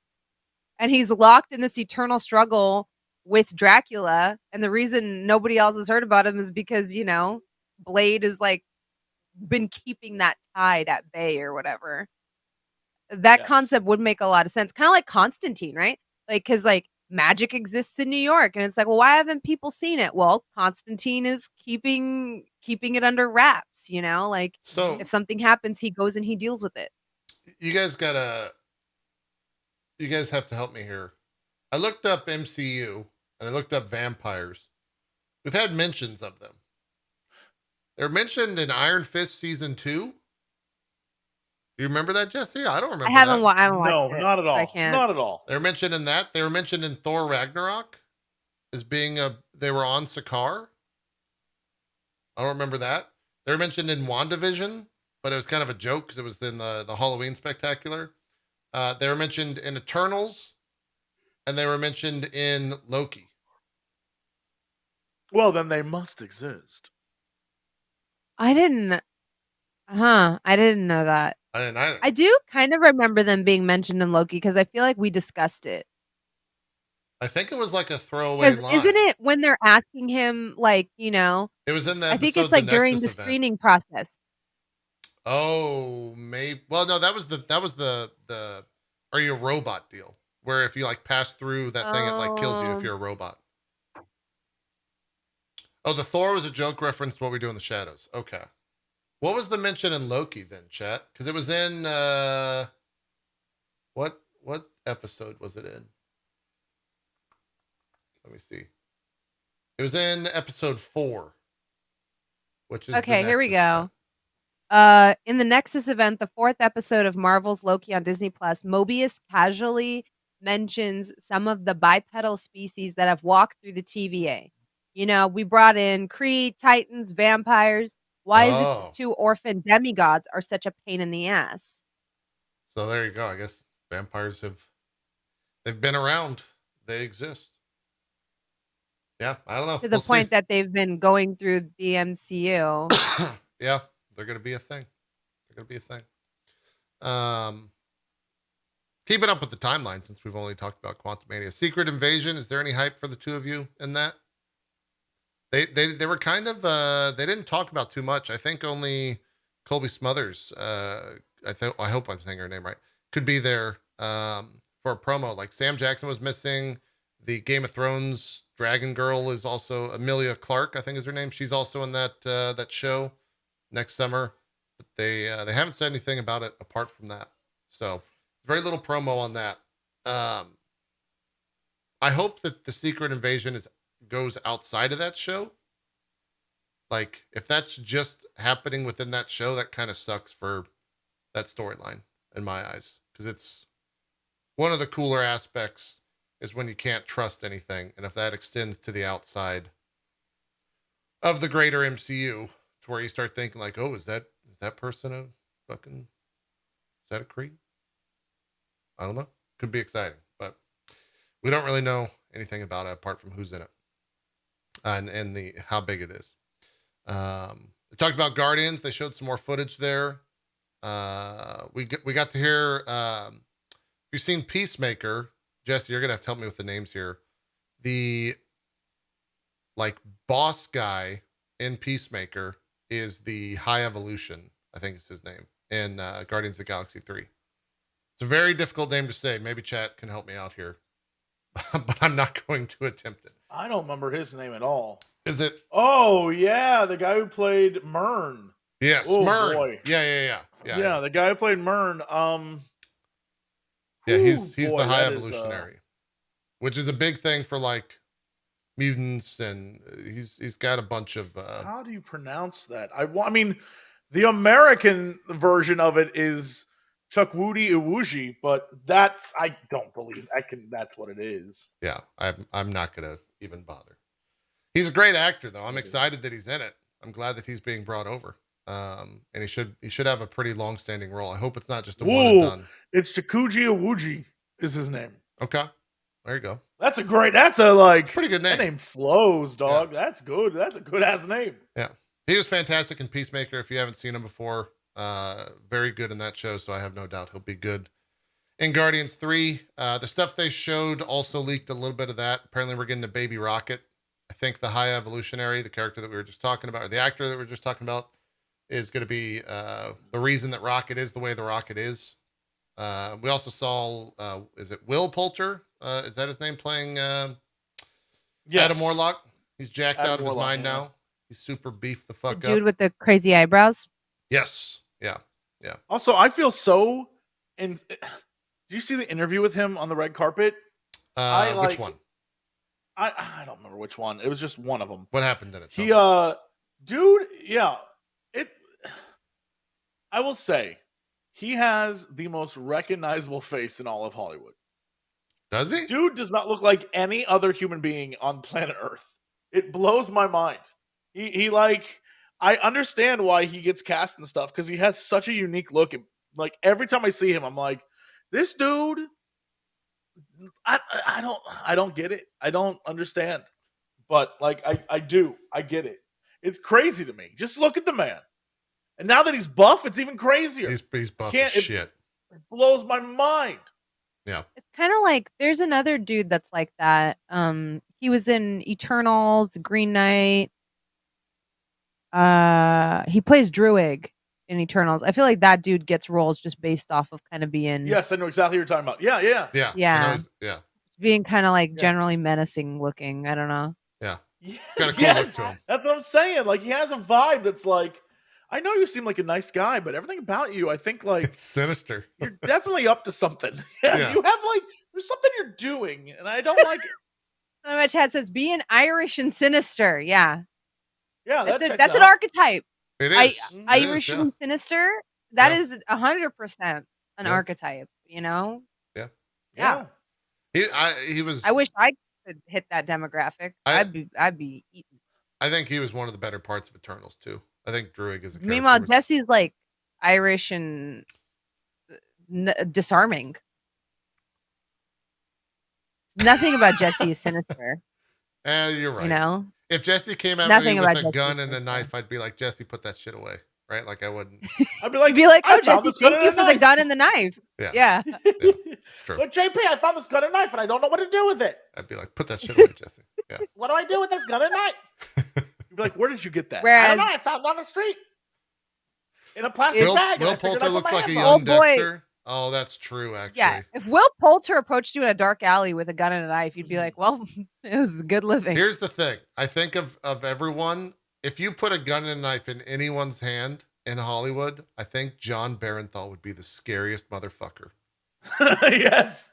I would be like, what do you need me to scary. do? Like, what are we doing here, sir? Or, oh gosh, I'm having such a hard time with names today. Machete. The actor that plays Machete. Yeah. I forget his name, but he'd be up there. Danny Trejo. There we go. Danny Trejo. I think Danny Trejo would scare the shit out of me with a gun and a knife. True. If Porter shows up with a gun and knife, all I would be like, what's Aslan like? How was it like to film with him? Is he a good guy? What was it like being on the Dawn Treader? And he'd be like, shut up. Yeah. Like, wasn't it nice? He'd smack you with his big muscles and you'd go flying like 200 feet. That's what would happen. Yeah. That's what would happen. I have no doubt that he'll be a good actor. John Bernthal could pull up unarmed and I'd give him my wallet. You're right. Yeah. You're right. That's actually true. That dude definitely encompasses intensity. Dude, like, he can pull off a look where he's like, I don't want any trouble, mister. Have you seen his podcast? His podcast is fucking great. If you haven't heard it. Did you know that he almost, like, his life almost fell apart before he booked, what was it? The Walking Dead? My friend Balvin told me about the story. Yeah, basically he got into a fight with somebody that was fucking with his dog. Like, he was out with his dog. He was trying to get his dog to like heal, and someone else was calling his dog or messing with his dog somehow. Yeah. And Bernthal got into a fist fight with this guy, landed him in the hospital. Yeah, and it was like a wait and see, where it's like, if this guy dies, I'm going to jail forever, and if this guy lives, I guess I'm gonna go film The Walking Dead. And that was his life at one point, was just waiting to see if this guy died or not. And I was like, that is such a fucking Bernthal moment to be like, yeah, some dude was fucking with my dog, so I put him in a coma. Like, he loves his dogs. He brings his dogs to interviews, and they just sit right next to the interview. Like, I respect it. I'm not gonna say I wouldn't do the same shit, because that shit's disrespectful as hell. If you're trying to get your dog to like come to you or heal or whatever, and someone else is like calling your dog, no, that's fucked up. Like, don't do that shit. Yeah.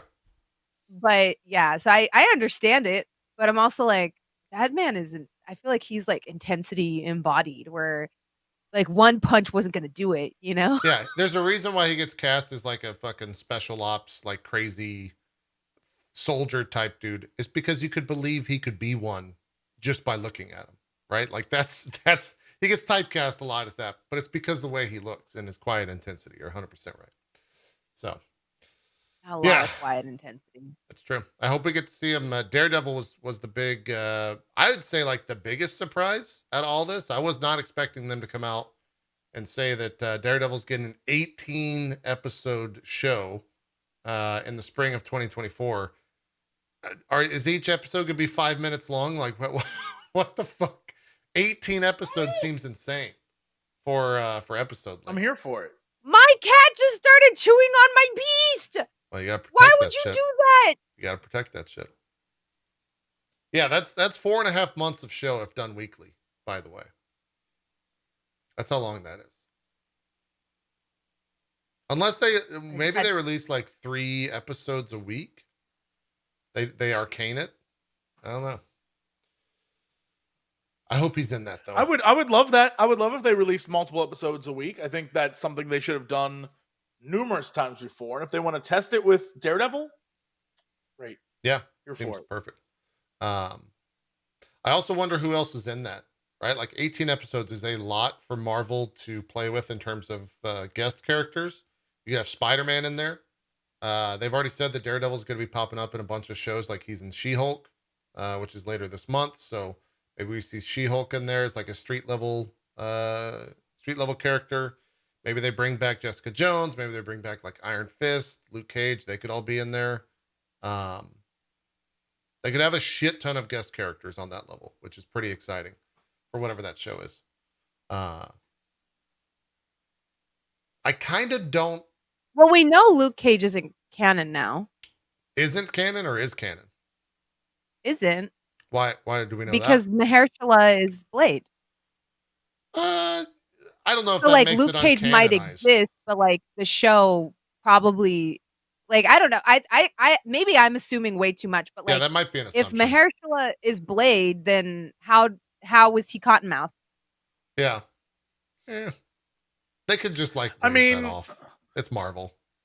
Yeah, I agree with you. But how you did a mutant hate crime? Tell the people. That cat don't care. He's not apologetic. No, he doesn't give a fuck. Not apologetic. It's like, you apologize. Says, yeah, I did a mutant hate crime. I would do it again. Yeah. Take my tail. Meow. Is that his voice? That's my voice. Got a problem with it? I'll bite some more of your shit. Meow. It's a weird cat. What are you gonna do? Not feed me? You love me. Meow.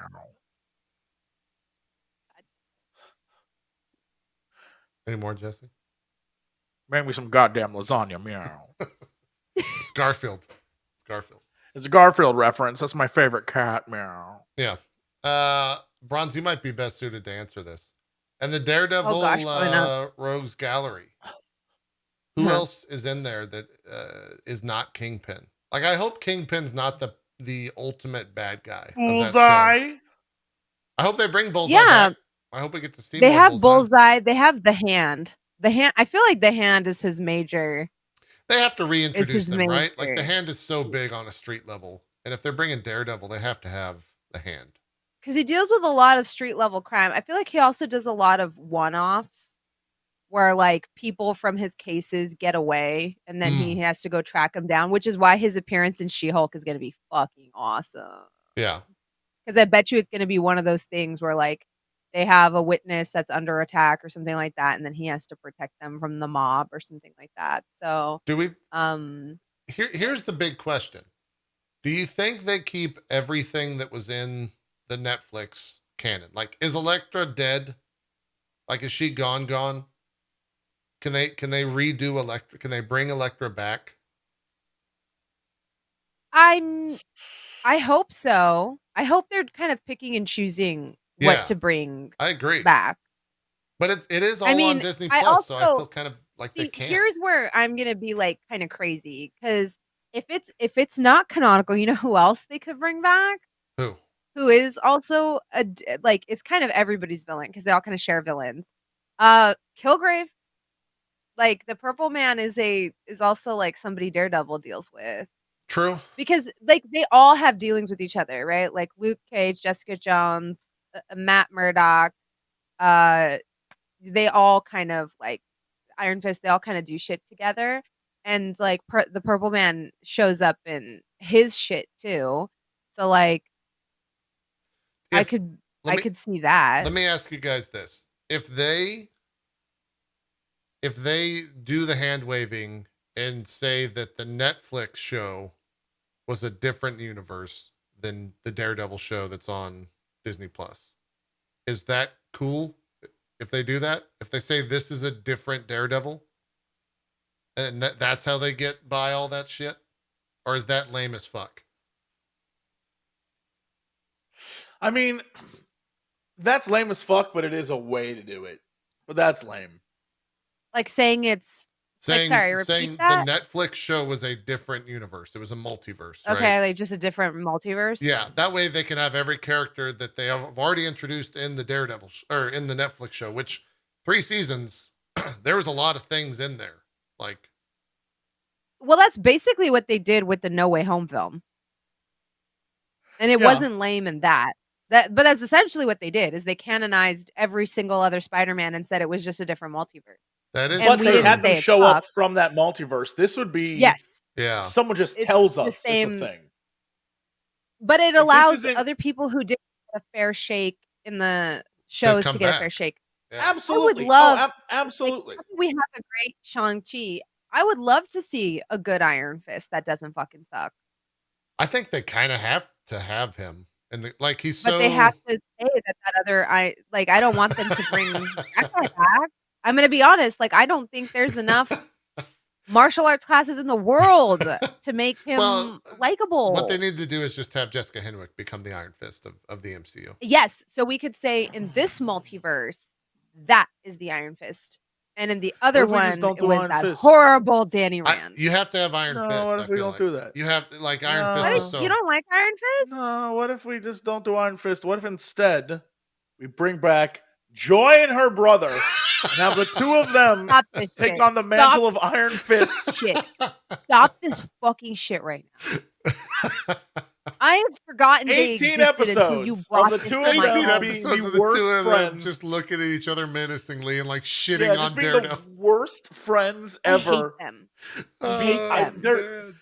What's crazy is both those actors are very good actors, and they are in many other things that I love, but the two of them in those two roles are utterly unbearable. It's like they designed the worst characters to ever exist. The word Meachum gives me spicy nostalgia. I shit you not. Man. Like hearing Meachum, I'm like, oh, like, and I have to be like, calm down. It's okay. Deep breathing, meditation. I love it so much. You know, I love it because you two hate it so much, and that brings me joy. That like you guys, the two of them are so irredeemable you guys have as characters. so much, I hate them so much. Like pure distilled hatred and vitriol towards those two makes me love them. Shit. Makes me love them. The guy that plays Ward, that's the brother from Ozark. Yeah, he is so good in that show. I didn't even know it was the same man. He's an incredible actor. It's literally one of my favorite shows of all time. He's an That's one of incredible my actor. favorite characters in that show. He was so unrecognizable in his powerful ass performance as Wendy's brother that I legitimately did not realize that is Ward Meachum.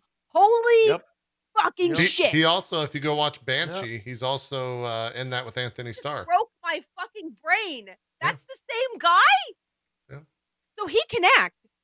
He can act. So everyone what the fuck they did both do to can. him in Everyone Iron in that Fist? show can act. Everyone in that show is actually a really good actor.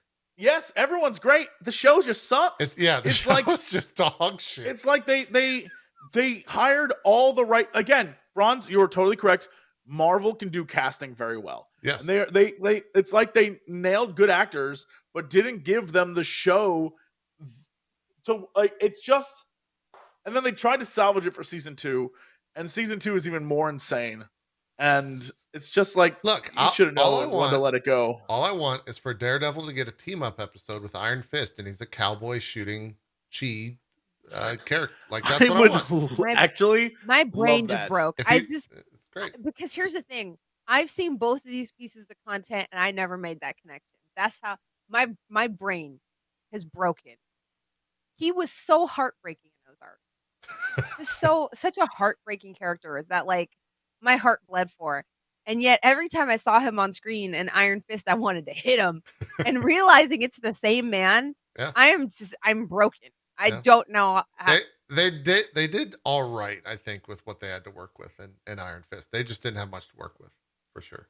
So I think with Daredevil that they like Marvel's got to have a hard stance. They're gonna have to come out and say what is canonical and what's not canonical with all that shit. Whether it's in show or out of show, like if they're introducing Daredevil, they got to talk a little bit about what comes over from the Netflix world. If that's all canon or if it's not, they got to say something. So hopefully we get that. I think they might build towards that because he is going to be in She-Hulk. He's wearing a different outfit. We don't really know why. We don't really know what he's doing there. Maybe that's the start of all that. Could be cool.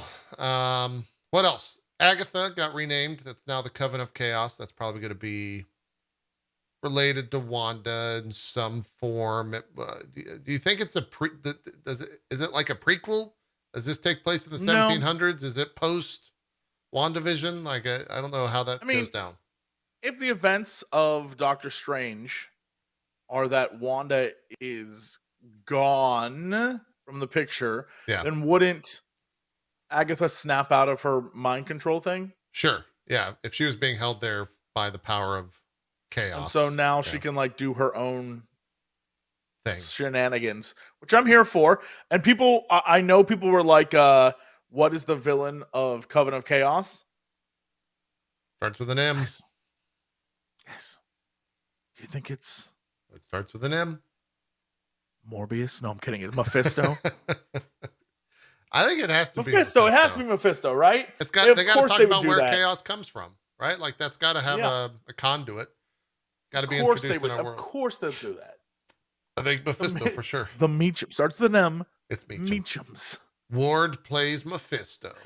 Ward Meachum. Yeah. So that could be cool. That. Could be cool. I hate that for me. Could be all right. Captain America: The New World Order. I don't know what the fuck that film is. I really don't. Obviously, it's Falcon is Cap. Bucky Barnes is in it.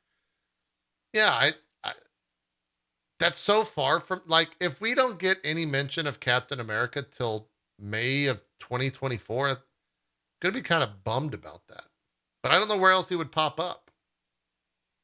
Maybe Ironheart, but that's kind of it. He doesn't really have a place in any of these movies. Maybe Secret Invasion. Maybe like as an episode or a guest character, but.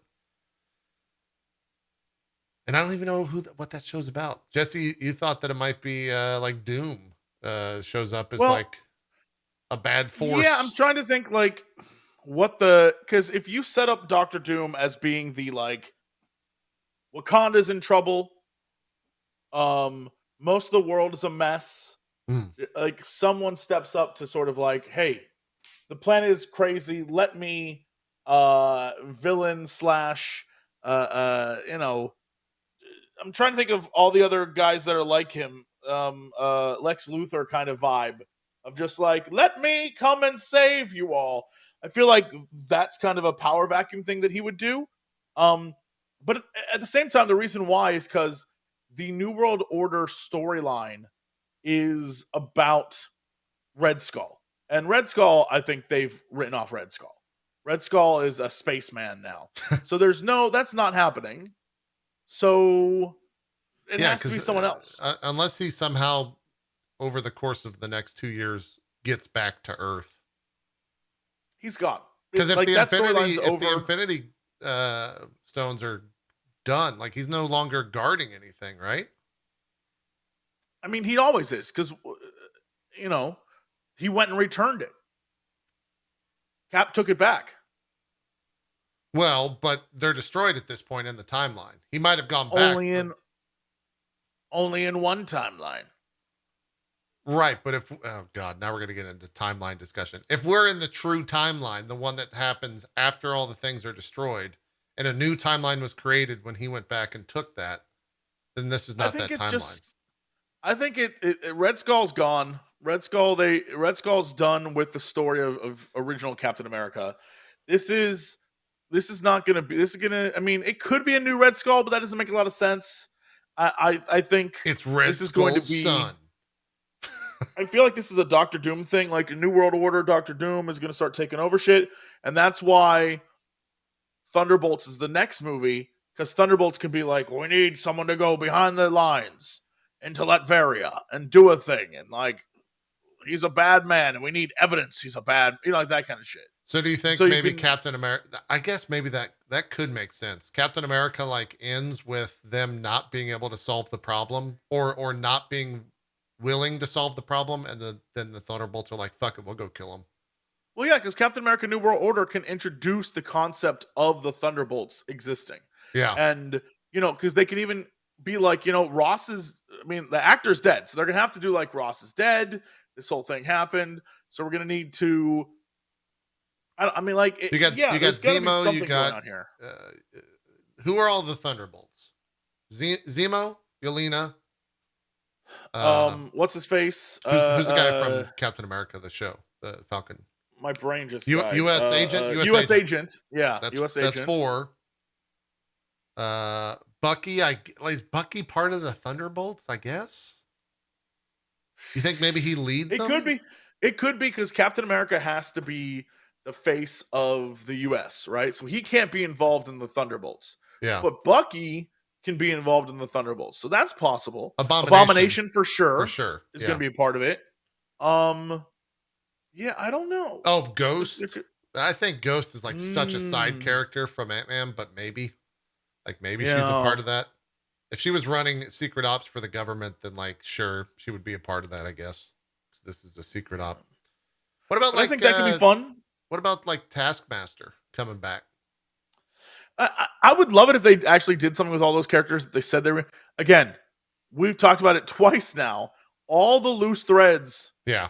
Of Phase 4. There's all the so loose threads many. of Black Widow, to be honest. Yes. Yeah. It feels like they threw out a bunch of ideas, and I mean, I guess that's kind of the way good long-term storytelling works. Like if you're a big nerd for Final Fantasy, like JP and I. Yeah, if you look at all the ways that they tell story, they throw out a bunch of things and then eventually come back to them of what sticks. So I imagine that's the idea here, where they threw out a bunch of ideas and now they have like threads to pull in the future. Question is, will they pull them? Because so far, there's a giant man in the ocean and no one said a fucking thing. So it's true. I skipped over this, but I did want to bring this up. In Quantumania and some of the footage they showed at San Diego Comic-Con, MODOK was there. Like a live action MODOK is in that film. I mean, that makes sense. If you're going to go to the quantum realm and there's going to be weird dudes, MODOK checks out. Well, MODOK would just be a product. Weird dudes. He would be a product of AIM, right? Like that's an AIM. He's an AIM thing. And that would also mean that like the Scientist Supreme is a thing, right? I mean, we don't know. What we know about Marvel from comics has rarely translated 1-to-1 on the screen. No, they said he was full MODOK, and on the film, the footage they showed, he was straight. I understand, but his backstory, his backstory, lore, Like he could be the same character, but they change up the lore all the time. Like even if you look at like even it's such a small example, but it's perfect. At Love and Thunder, Yeah. The whole intro bit of Gore is different, and True. the god he kills is different, and the reason for killing him is different.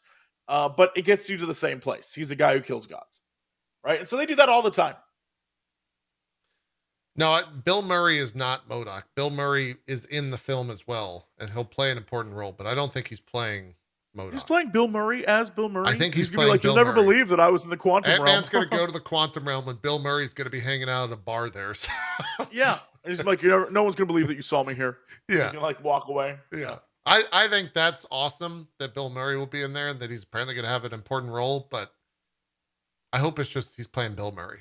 I hope he's not playing any character in particular. Kind of like in Zombieland. Yeah, just Zombieland him up. Right? He's Bill fucking Murray. That's all you gotta do. Just have Carnage say it's Bill fucking Murray, and then everyone will be like, oh, okay, that makes a lot of sense. It's Bill fucking Murray. It's great. Yeah, I don't know what he could actually be as in terms of an important role. So, anyways, that's Phase 5. Overall, I would. I mean, where do you guys sit? Excited? Do you feel better about kind of the future of where we're headed? I think looking at it now, 1, 2, 3, 4. There's 5. I would say more than half of these I'm super excited for. The other ones I would I'm say just every single one I'm pretty excited for. My levels of excitement are, like. Well, they're excited because I know what they're going to do with them. Some of these I have no idea what the fuck they're going to do with. That's where what the fuck is Echo? Right? I'm going to be the negative Nancy. I'm excited for Quantumania. Yep. I'm excited for Guardians. Yep. I'm excited for Loki. Yep. I'm excited for Blade. Yep. I'm excited for Agatha. I'm excited for Captain America. I'm not excited for anything from the bottom row except Thunderbolts and Daredevil. I agree. I'm 100% with you. Because I don't know what Ironheart is. I don't know how the fuck Echo exists. I don't know what Secret Invasion is going to be, and if that's all encapsulated in just that 6 episodes, I'm going to be bummed. I have not hidden at any point in time that I don't like Captain Marvel. Yeah. I've never hidden that. I don't like her. I don't like Brie Larson in that role. I'm sorry. Maybe she's a lovely individual. Maybe not. I don't know. But, I'm just not on the Captain Marvel train. I have no reason to be optimistic or excited for that movie. I didn't like the first Captain Marvel. I actually rated it pretty low. So there's no reason for me to be like, oh my gosh, guys, the Marvels. I'm like, okay. Like, that's the one that's going to have to win me. Everything that I didn't mention, everything you didn't mention, Ron, since we're in agreement, those films are going to have to be the ones that have to win me over. Because at the moment, I'm just like, okay, I'll watch it. It'll probably be fine, but I'm not over the moon excited about it. Because I just don't know what the fuck is in them. I don't know what's at stake.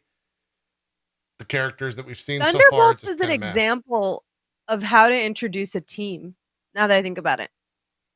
Yeah, they've definitely set It's a really good example of we took the best characters or some of the most interesting characters from every show, and we've given them a place to thrive, even though they would have been underutilized if they had stayed in those shows, right? Yeah. Regardless of how people feel about what's his butt, I can't think of his name, old boy from Captain America. He left an impression. What is his name? U.S. Agent. Yeah, I forgot the character's name. He left. I don't know. He left an impression for me. The actor was great. He was cast and meant to be portrayed as an asshole, and he fulfilled being that asshole very well. Mm-hmm. Yeah. So he was great. I thought he was fine. And Zemo. John Walker. That's John Walker. So I don't know. I think the Thunderbolts is a great example of all of these characters worked in their shows. And so this is exciting to see them in their own space shining instead of being B-roll characters, you know? I just hope it's not Suicide Squad 3, right? I don't want to see another Suicide Squad. That's my only fear. I mean, well, one of the complaints I hear a lot from like MCU people is that DC never does anything comedy and MCU never does anything dark. Sure. Yeah. I see what you're They saying. kind of, ever since like sort of Guardian's success and Taika's success, everything has kind of turned into a comedy on the on the MCU side. That what didn't used to be the case. If you go back to like phase 1, Yeah. it was, but like every character kind of turns into, well, how many quippy one-liners can they have? And so like I hope they go at least a little dark. I mean, didn't they already say that Blade is not going to be, what is it, PG-13? Yeah, it'll be a hard PG-13. I think the only thing that's rated Yeah. R is Deadpool, which we don't know about, so it's probably phase 6 for Deadpool in terms of whenever that comes out. So I mean, like, I don't know how dark they're gonna go with Thunderbolts. Like, well, you have a character in there that beheaded another one with his shield. Like, I feel like if you decide to play it safe and go Suicide Squad campy, without the hyper violence, that kind of falls apart. It's just gonna be a shitty Suicide Squad. Yeah. In my opinion. Yeah. Because I feel like the hyper violence comes with characters like Deadpool and Suicide Squad. Like, there's an element of over the topness with that. But maybe I'm not thinking outside the box, you know? Yeah, I don't disagree with you. We'll see. We'll probably know the answers to some of the questions that we're apprehensive about regarding Thunderbolts and how that all shakes out as that gets closer, I would imagine. But Jesse, for you, anything that you said you're excited for every single one, right? That's where you sit. I mean, yeah, I think because it's the newness of it, right? I'm not excited for anything. My levels of excitement are like all over the place, right? So, for example, am I excited for She-Hulk? Yeah. Would my life end if I missed any of it? No. Secret Invasion, I don't know enough about what it's going to end up being. I don't think it's going to be anything like the Secret Invasion I know, but I'm interested in what they're going to do. Quantumania, I'm excited to see Kang. Admittedly, I fell asleep during the last Ant-Man movie, so like I don't know. I'm all over the place with it. Guardians, I like the Guardians of the Galaxy, but I liked the first one much better than the second one, and I feel like the second one might be more indicative of what the third one's going to be. Right, so I'm like, all right, whatever. I'm hyped for Black Panther, right? I can't wait to see that, but I'm terrified that it's going to be like... We'll talk about the trailer in a sec. Let's not ever address that guy in the ocean. You know what I mean? Like, my hype levels are all... I'm like a mix of emotions, but I'm very excited to see what comes next. I'll say that. Okay. All right. Well, after all this, we got the... what was the next? I think they showed trailers kind of throughout this. We watched... I don't know if we'll do trailer reactions because it's been 2 weeks since like the She-Hulk trailer and Black Panther trailer came out. But we can talk a little bit about the She-Hulk trailer. I assume all of us have watched it. They are straight up breaking the fourth wall with that character as they do in the comics. It seems to be a pretty one-to-one imitation of that.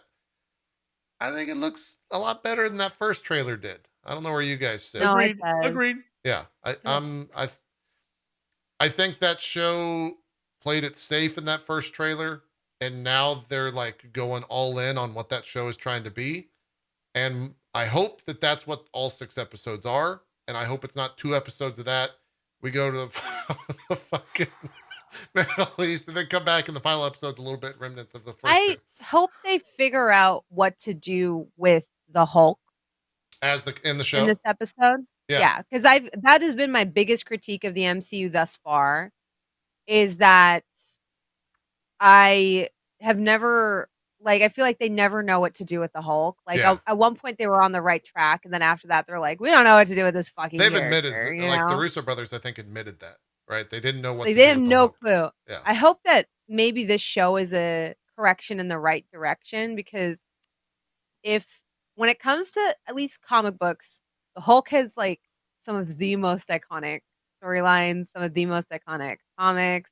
He has such a great potential of like being a problem, but also a sympathetic one, like a villain that like the heroes don't want to kill and can't kill, which is something that the MCU is missing right now, right? So I really hope that like this is a movement in the right direction. What worries me is like how much they're trying to put in, because it's cool that they have a Daredevil cameo. I'm very into that. I hope we have Hellcat in there at some point. That's a big part of the comics, that I like. I like Sewell's run. But Titania I'm like, why does she need to be in there? And it's such a how are they gonna fit all that? We come into that same Marvel problem of so you're gonna have her train with the Hulk, have a cameo with Daredevil, and also defeat Titania in what, 6 episodes? Yeah. Girl, how?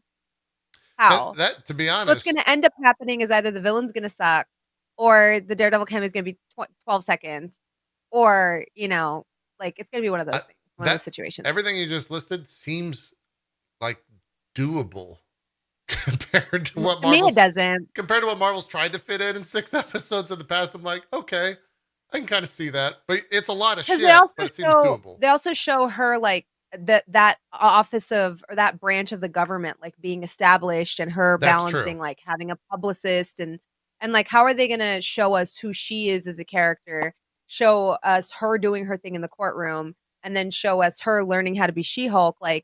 That's at least 3 episodes right there. That's first 3 episodes. Yeah. First one is her getting to wrap.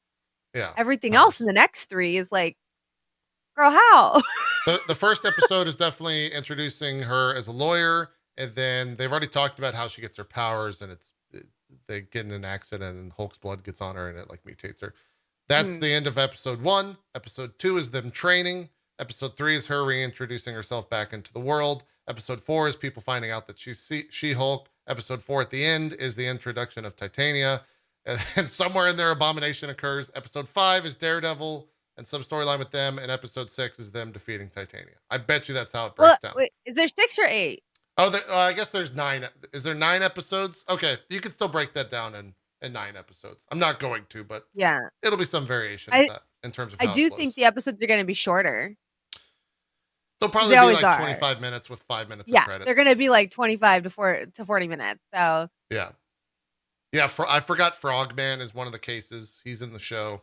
Yeah, if it's a comedy show, it's going to be short bursts of 22-minute things. Yeah. You know what I mean? Yeah, 25-minute, 9 episodes. Yeah, because you don't do an hour-long comedy series, right? You just don't. No. So I don't know. They're tackling a lot here. I think most of these shows will benefit. This is a bit of a deep cut. I don't know how many people have watched it. From looking at the animated Harley Quinn. In terms of everything those episodes are paced fucking brilliantly, baby. Yeah. They're so fucking good. And I'm like, why can't the MCU do that? It's perfect in terms of this is a comedy, but we also are introducing characters, introducing an overarching plot, and introducing recurring characters. And it does it very brilliantly. The pacing on that animated series and the way they introduce the entire Batman's Rogues Gallery is amazing.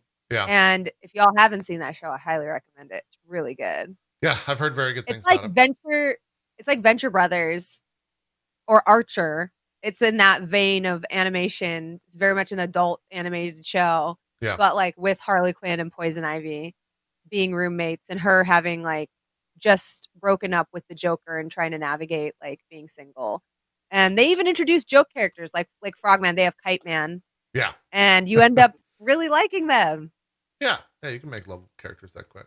So I think if She-Hulk follows almost that kind of a formula, it would be amazing. It doesn't. She-Hulk doesn't have to tell a story apart. What I'm trying to say is there's hopefully not going to be a Nor storyline, right? She-Hulk is She-Hulk.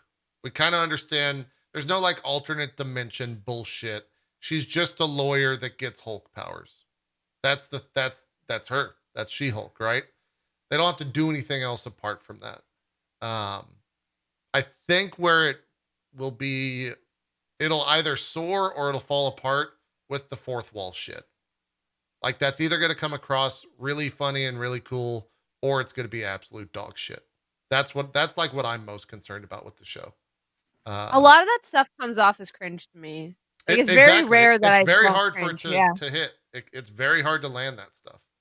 So So I'm curious how that goes. That's what I'm most worried about with the show. And if it's just like, man, I'm so horny, the TV show. I mean, that's her character. That's her character, but there's a funny way to do that, and then there's a bad way to do that. They have to land that. So I don't know how that's all going to go. Also, Titania's what do you think the funny better. way to do that is? The funny way to do what? Horny the TV show. Well, they said it was modeled after Fleabag, and I think that's the funny way to do that. I was going to say the funny way to do that is you hire Mindy Kaling to write it. Yeah, or that. Yeah. That's like her style of comedy is like thirsting after every single coworker she has, you know, like I think like that's like you get a writer like Mindy Kaling that to come in and, you know. If you guys haven't seen Fleabag, it's very good, and they modeled a lot of this show after that. Granted, I think Fleabag was rated R or like very mature on Showtime, I think. So I don't know how that one's.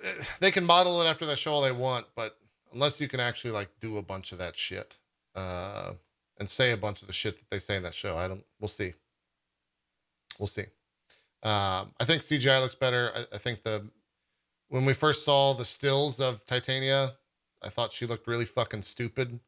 Now in the movie or in the clips that we saw, she looks better.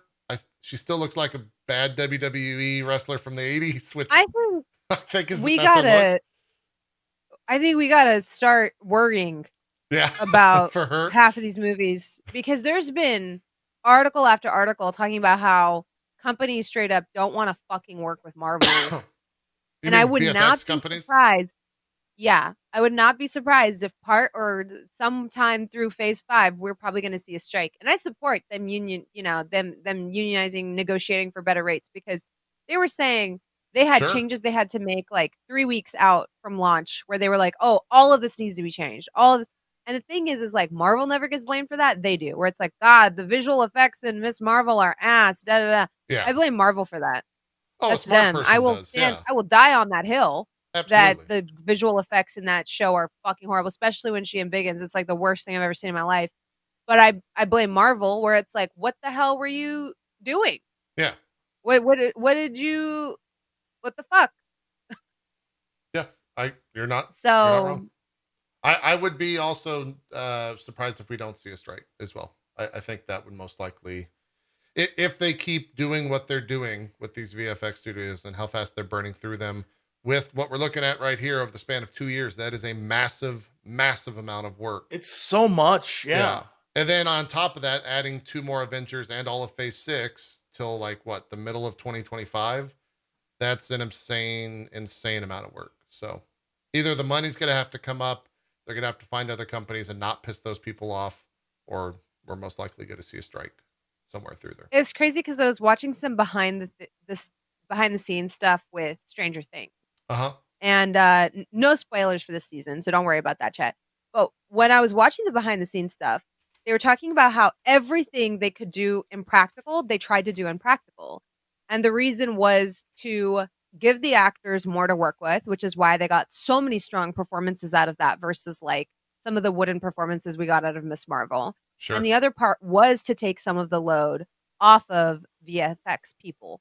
So like instead of making one version of a dress and having them fix it in post, they make 16 versions of the dress. One that's clean, one that's dirty, 3 for the main character to wear, 3 for the stunt double to wear because they can't wear the same dress every day. They hand paint all of the effects on it to make it dirty, to make it clean, to make it the same. I was like, that is a lot of work, yes, but that also shows in how that season looks. That season looks better than a lot of Disney Plus shows. I'm sorry. Like, they fucking broke their foot off in that shit. But then going back and seeing some of those scenes, like before they came in and put in the effects, a lot of it, just about everything they could do practically, they did practically, except for like the sky or like, the huge swaths of water. But just about everything else they could do practically, they did. And Marvel does not do shit practically. No, they don't do anything. It's like a blue room. I feel like Favreau showed them a LCD screen room, whatever the fuck that thing's called, and now they're just like, oh yeah, we're gonna do everything in there. Let's put everything in that goddamn It's not. room. I don't think it's the greatest way to do stuff, because I do think it shows in the acting. Yeah, it's when you're one way to do things. It's not the way to do things. Yeah. Yeah. Ian McKellen talked about this on the shooting of The Hobbit. Yeah. Oh, like being on the physical sets and stuff? Yeah, because Lord of the Rings was mostly forced perspective. And then, so he was on set with other actors, but he actually had a breakdown part of the way through The Hobbit, because they had him on a completely different set acting to a tennis ball. And he got very depressed part of the way through the shooting. And he said, this, yeah. if this is what acting is, I don't want to do it anymore. And then the rest of the cast came through and like filled his trailer with flowers, and they threw him like a little party. But he was like, I'm acting to a fucking tennis ball. Like, if this is what it is, I quit. I don't want to do it anymore. And he like cried on set. And I don't blame him, because it's hard to like emote to a blue ball and like, oh, pretend this is an actor. Or two people standing there in a green suit. Yeah. Whereas when Peter Jackson did the first one, did the Lord of the Rings trilogy, Andy Serkis was on set before mocap was even invented in a white skin suit, just so the actors had somebody to act to. Yeah. Like, because that was like the infancy of mocap. And they literally had him there so the actors had somebody to talk to and someone to act to, versus, oh, there's going to be a puppet here, so just keep this as your eye line. And I don't know. I think like that stuff does make a difference. And I just don't really like the way Marvel does stuff like that, where it's like even little things, like people were joking about it, but all the VFX they did on the Black Widow movie, where they added people in the background or removed people in the background, it was like they were showing screenshots side by side of everything that was green screen. That scene between Yelena and Natasha. Were they just drinking beers? They're just drinking beer. Crazy. The entire thing is a blue backdrop. This is like a very popular topic when that came out, where it was like, what the fuck is this? And some people made excuses for it, saying it was like COVID restriction. And I was like, no, some of it is just them like being cheap and being like, oh, let's just throw them on a soundstage and we'll just green screen in a Turkish pub or whatever. And it's like, I just don't like that way of doing things, because I think that you can tell, and I think that it does show in the performance, and it also is so much work for your VFX artist. Like, imagine working on that movie, and that's like one of the things you have to do is like, also we need you to put in this pub. Like, it's like, fuck you. You couldn't go to a pub. Like, yeah, I've never understood that. It is the less comical version of the filming of The Room. Like, when you think about the movie The Room and how he was like, oh, we're going to green screen shoot the rooftop scene. And they're like, let's just go to rooftop. And he's like, it's Hollywood. Come on, baby. You got to use a green screen, baby. And you're like, no, we could go to the roof of this very building and film right now. And he's like, but I rented all this equipment. It's that kind of vibe where it's like, you don't have to do it just because it's cool to do. Yeah. Yeah. Yeah. Yeah. Like, someone in chat mentioned Shang-Chi, but my favorite scene from Shang-Chi was the bus scene, you know? And I think and the scene on the bamboo rafters. The bus scene was mostly CG. That was filmed in Australia and everything, in San Francisco was added in afterwards. Yeah. Yeah. Mm-hmm. Yeah. Which is crazy, because if you go back and watch that, that's insane VFX, because you have no fucking idea that was filmed in Australia. It's so much work. Yeah. It's so much work for the people going in and doing it. Yeah. Yeah. It was one of those really, really well done scenes where, it made me laugh when I found out like none of Miss Marvel was shot in Pakistan. Yeah, they went. Where did they? They definitely went somewhere, but I forgot where it was. Was it Thailand? I think it went to Thailand. Yeah, it was Thailand. That's right. Yeah. So sorry, I thought that shit was hilarious. No. It's crazy to consider. We saw that was the She-Hulk trailer, and then we saw probably the best thing out of here. We have some like other smaller announcements, like What If Season 2, Next Men 97, and all that stuff. I Am Groot, which drops this month. But for my interest, the best thing and the biggest thing to come out of San Diego Comic-Con 2022 was that Black Panther trailer. I was worried. We were all worried. Or at least me and Jesse were worried how they're going to make that film. After seeing that trailer, I have no worries whatsoever. I feel like they're going to nail that shit. That was probably one of the best trailers Marvel's ever done. If not top 2, top 3. It was insane. It's so well done. Stunning. It's so fucking well done. Very excited. Black Panther trailer is still my favorite trailer of all time. Yeah, sure. I started out like, oh yeah, I'm a bit of a Black Panther fan. Yeah. You know, he's kind of like Marvel's Batman. Yeah. Yeah, I'm kind of into it. But then I saw a trailer and I was like, oh no, I've just become a Black Panther Superman. Like, based off that trailer alone, I very seldom get excited for movies. And the first trailer was so fucking good. And I was like, I wonder if they're going to be able to meet that. And I do think they met it. I still like the trailer from the first one more. I'd have to watch it to be honest. I don't recall exactly. There's like a scene where Denai Guerrero whips off her wig and throws it and punches it. Like that. The first trailer is still my favorite. This one is the first trailer since then that has hit that level for me where I was like, okay. Yeah. Okay. I need to watch it. For some reason, I don't know who is cutting their trailers, but they're so good. For some reason, the Black Panther 2, it's really a teaser, not necessarily a trailer. If we're going by semantics, blah blah blah. I went back and watched. Do you remember the Man of Steel trailer, the final one that they put out? It is the most brilliant trailer ever made. It's actually insanely good. I am convinced it's so fucking good. I'm convinced it's the greatest lie ever perpetrated on man because the trailer, if you watch the last trailer for Man of Steel, it is like the first time I felt like anyone understood what Superman was. Totally, dude. It's fucking crazy. And the idea that it's like the dude is the concept of hope, and that it's not about him like laser eyeing people.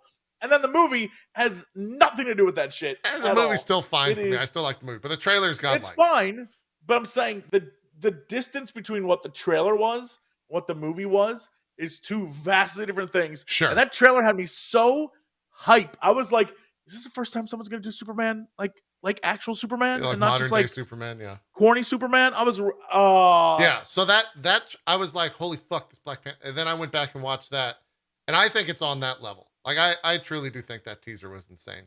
It's very good. If they continue with this like level throughout the actual trailer release and then the actual film release, like holy fucking shit. It didn't answer who's playing Black Panther, which I thought was brilliant. I hope we don't know who's playing Black Panther until that movie comes out. Right. I don't know if Marvel's going to be able to do that because one of the biggest pushbacks about the teaser was that we don't know who's playing Black Panther. And like people are fucking crazy and they want to know who it is. They want a recast of it. They don't want someone else taking up the mantle, blah, blah, blah, blah, blah. I hope they don't like bend to that. And I hope they just keep it a secret until the film comes out, because in so many ways that teaser proved that we don't need a Black Panther. Like the characters and the actors in that film or in that teaser, like proved to me, like we don't like, it's so much bigger than just Black Panther in that teaser, and everything proved it. What's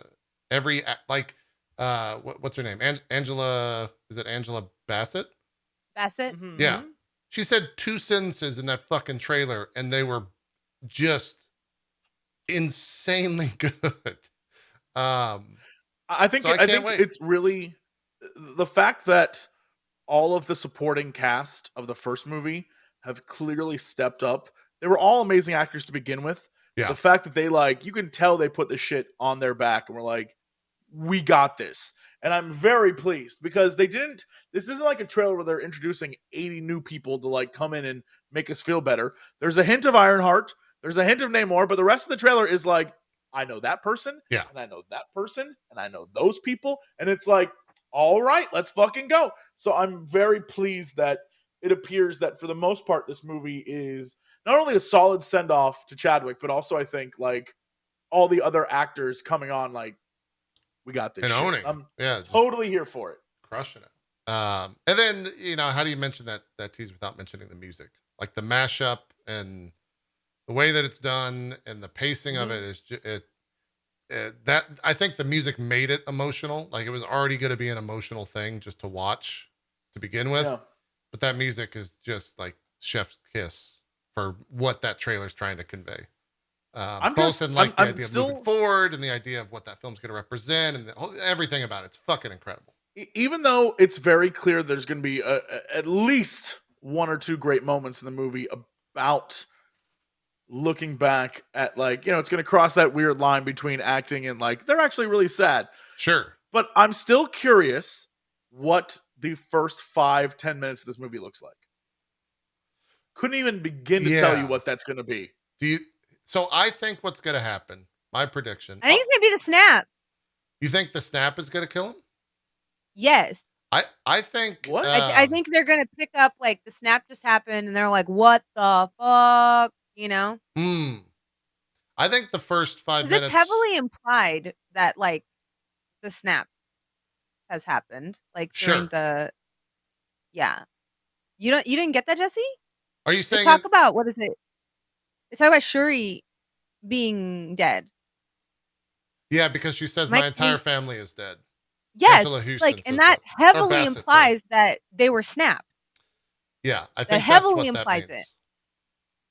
So I got the sense that funeral and everything is the snap. I think the funeral is Black Panther. I think, and I can't remember his name. Really? Endgame, like Endgame already happened though. This takes place after. Okay. No, it does take place, but I think the movie that's actually a pretty. I didn't consider that, Bronze, because she does say my entire family is dead, even though Shuri's still alive. I think she gets snapped, and then there's some sort of like fast forward. I think whoever the bad guy is from Atlantis starts with an A. Maybe you guys can help me or chat can. I think he gets killed, or sorry, he kills Black Panther, and that's how the war between Atlantis and right. Wakanda But starts. how do we get? Akuma. My question is, how do we get to that? What does that all mean? What does that look like? How do we get to the point where Black Panther dies? What do we see? I think it's very quick. Is it? Oh, sure. I mean, my assumption is there's a scene where the throne room gets flooded in that trailer, and I would wonder if the way that they can show, like, I mean, how do you kill Black Panther? That's tough. How do you do that? Like, what is? I mean, I wasn't sure they would tackle the cancer part straight on, and they did. Oh, and sure. Thor, yeah. Yeah, and Thor. I mean, but like, I was like, I don't know if they're going to do that, and then they did. I think Atuma kills him. Like, I think they kill the character in the MCU. Like, how? Visually, he gets killed. He's in a fight and he dies. That's how that goes. Sure, but I don't want CGI Chadwick in this movie, period. Yeah, I mean, that's the thing. I kind of don't think we need to see him die. I think we could even pick up at the aftermath of that. Of like, just if she's saying my whole family's dead, like, yeah, maybe it's that, like, Shuri got snapped and, like, Black Panther was killed by Atuma. And they all come back. They come back in Endgame. They walk through the portal in Endgame. Yeah, that's true. Yeah, they do show up. Shuri, T'Challa. But do we know the time period of when this is going to take place? Post. It's 100% a post. But then why does she say my whole family's dead? Yeah, that's definitely come on. That has to be a flashback. At a minimum, that's got to be a flashback. That could 100% be that. That could be a flashback for sure. That could be during the snap. My theory is part of this film takes place during the snap. And maybe part of it takes place after. But some part of this has to take place during the snap. Well, I imagine what we're going to see is the queen is going to be upset because you can see she's wearing one color outfit. And she's upset about all the shit going down. That's probably when she hires Riri, I would imagine, to work as like some sort of scientist for them. Well, if Shuri leaves, because she says Shuri's gone, if Shuri's dead. Been snapped, then someone else would have to come take the place. Which then I would imagine there's another scene in the trailer where she's wearing all black, and I would imagine that scene is a different version of like, oh, I lost everyone again, that kind of thing. Where she's like, they all came back, and now I lost my son again. Like that kind of thing, where I can imagine her character being real fucked up by this whole situation, which should be like good Angela Bassett acting chop moments. So I'm excited for that. Yeah, I mean, she delivered in the trailer with 2 lines, so I'm sure she's gonna fucking crush the film. Yeah. So, and I think the scene where Shuri and Riri meet, I think is like, oh, you're the one who took over the science division? Damn, you're pretty cool. We're buds. Which I think that means Shuri's gonna be Black Panther, at least in this film. If she's got you would have to imagine she's got the person in the chair, which is Riri. Well, unless they full on give her a suit and she's like straight up fighting as Ironheart, which totally could be a thing. Do you think?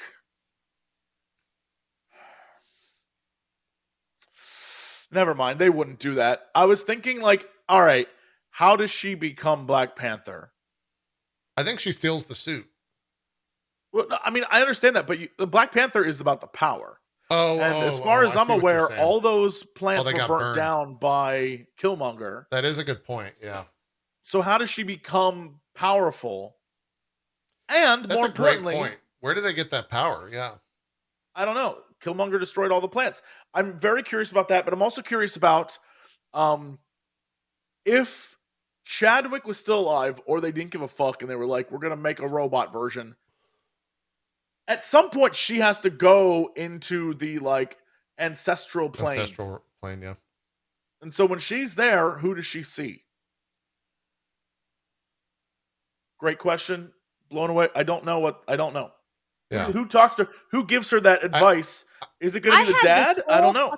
Theory. Do y'all remember my galaxy brain theory on the heels of Moon Knight, where I was talking about Bast? Oh, and I was like, what if the next Black Panther is an avatar? And I was like, and Jesse, you were like, that makes too much sense, and that's why they won't do it bronze, because that's good writing. But I thought maybe we would see Bast in Moon Knight, and that, you know, Bast would choose Shuri as her avatar because all the heart flowers are gone. We know she exists because of Thor. I was like, oh, that would be really cool. Yeah. Like I just thought that would be fucking dope. Where I was like, oh, her being an avatar, that's a really cool way to pass the mantle without negating the effects of, or negating the plants. Like what happened in the first Black Panther film. Yeah. I need to shout out to Derek Lee Ketchum in chat. I almost for a minute thought that said Meacham and I lost my mind. This makes perfect sense to me. There's a theory that they might be trying to find a heart-shaped herb replacement. And here's my thoughts. Riri, Ironheart, scientist, heart-shaped herb replacement. She like develops it. All coming together. They're going to science the shit out of it. Yeah. Totally believe that. I hope it's the best. I still think it's cooler if she's an avatar. Yeah, sorry. So do I. But I still think it's fucking cooler if she's an avatar. That's my theory. I would like that a lot more. Here's I think it would be different. My heart says bronze. My brain says what Jesse says. I mean, no, we all know bronze right. is wrong. Yeah. We all know bronze. Yeah. Bronze is great ideas. I've never been right on one of these. I've never been right. Here's but like that Pantheon, like they even fucking showed she exists? that adorable, I can't think of her name, that adorable hippo god. Yeah. That she can make an avatar. Right. And so like it's pretty much established from that point forward that any of these gods can make an avatar. So why doesn't Bast have an avatar? And my thought process was like, well, because the heart-shaped flowers were there. Maybe she doesn't directly intervene in stuff, because that's another recurring theme of Moon Knight, is that some of the deities want to directly intervene and some of them don't. And this is like a huge, not controversy, but conflict within the gods, the Ennead. Is some of them are like, well, you know, especially what's his butt? I can't talk right now. But the deity of the moon, especially, is Khonshu, is like, oh, well, I want to like intervene, and the rest of the gods are like, no. Maybe after the events of Moon Knight, or maybe seeing, you know, the people of Wakanda go to war and not have a Black Panther. Bast is like, formerly, I didn't try to intervene too much. Now I think I should intervene. If Khonshu can make an avatar, why not me? And she chooses Shuri as her avatar. That would be fire. That'd be fire. Well, It also means she's like basically immortal, though, right? Like she's potentially, yeah. We don't know how it I don't know happens. How? I I don't know how it guess, happens. but Lego confirmed who Black Panther is. So I guess then the question is, how does a war start between Atlantis and Wakanda? Because Atuma kills Black Panther. Certainly, but why? You know what I mean? Like Because I could tell you why. Some piece we're missing. That script tells you. I could tell you why, Jesse, but it's gonna spoil the entire. You know why? Yeah, you know why. That leaked script told you fucking why. If you read the end of it, I could tell you why right now. Oh, I mean, I haven't read the leaked script, so if I don't you know. want me to, I can do it. I will put up all the spoiler tags because it's a big spoiler. Does it have to do with the man in the ocean? No, it does have to do with a man. Well, then I don't give a shit. Then I don't even care. No, I don't even care. I think you want me to tell you, or you want it in the movie? I don't know. A huge spoiler. It's a pretty massive spoiler. I've made the ruling. I'm not going to do it. There is a reason. Yeah, don't though, ruin this for me. I don't know that I want to know. I don't know that I want to know that. There is a reason. You'll see in the movie. If this script is real, which everything that seems like it's going to be is. I'm trying to think like what the reasoning could be for them to go. I just don't. I don't know that it makes sense. And I have a lot of questions. To go to war with Atlantis? Yeah. I mean, like, I understand if they kill T'Challa, they go to war. I get that. Yeah. But like, there's just a lot of steps I don't understand along the way. And then how we get to know Black Panther, there's still a lot of like, well, how would we do that? The thing we need to make a Black Panther doesn't exist anymore. Yeah. And then Avatar. I don't I mean, that's possible, but I don't know, man. There's something we're missing. Part of the Ennead. Could do it. I would. The other thing could be like, oh, we need to find more of this purple heart flower, and Ironheart does research and says, oh my gosh, guys, this isn't the only biome in which purple hearts exist. They also exist in Atlantis. Yeah. And then they go down there to steal Purple Heart, and they're like, fuck you, we go to war now. Yeah, because, maybe. Holy shit, bronze. You've unlocked Jesse's brain. I just had an epiphany. Okay, holy shit. If this happens, I think I have psychic powers. All right, here we go. You ready for this shit? I think I am. Okay. Coxtradamus is real. Let's hear it. Coxtradamus, Tell me this wouldn't be the greatest. Whoa. Okay. All right. If it's going to be Shuri as the next Black Panther. It is. Or it doesn't matter who really, but if it's Shuri. It's Shuri. Lego spoiled it. Then what ends up happening is if Ironheart and the Wakandans are like, oh, well, when you were gone, we had to like handle our shit. And so we started digging in the ocean and started doing all this stuff. And whatever the case may be, I love the idea that when she goes to become Black Panther, she goes to the ancestral plane. Yeah. Who do you think should meet her there? I have a great idea. Who should meet her there? Are we talking like gods, or are you talking other MCU characters? What if? You think Kang is going to be there? No, I think he's What if the person that meets her there? So again, Killmonger? We're seeing Wakanda going to another nation and basically colonizing the shit out of that place and taking. I don't think they would write that. I don't think they would write that. And the person who meets her is fucking Killmonger, and he's like, "What have you become?" That would be fucking. They could wild. Do that. Yeah. That would be wild. It would Killmonger was the dude who was there instead of her brother. That'd be crazy. It would make a lot of sense because the only way they could have that conversation with Chadwick is if it's CG'd. And if they do a CG Chadwick Boseman, like that's that would suck. And that's why I don't think they're going to do it. Yeah. That's why I don't think they're going to do the ancestral plane bit, because Killmonger being there would also be kind of disrespectful to like how close she was with T'Challa. They're like super close with each other. That would have been.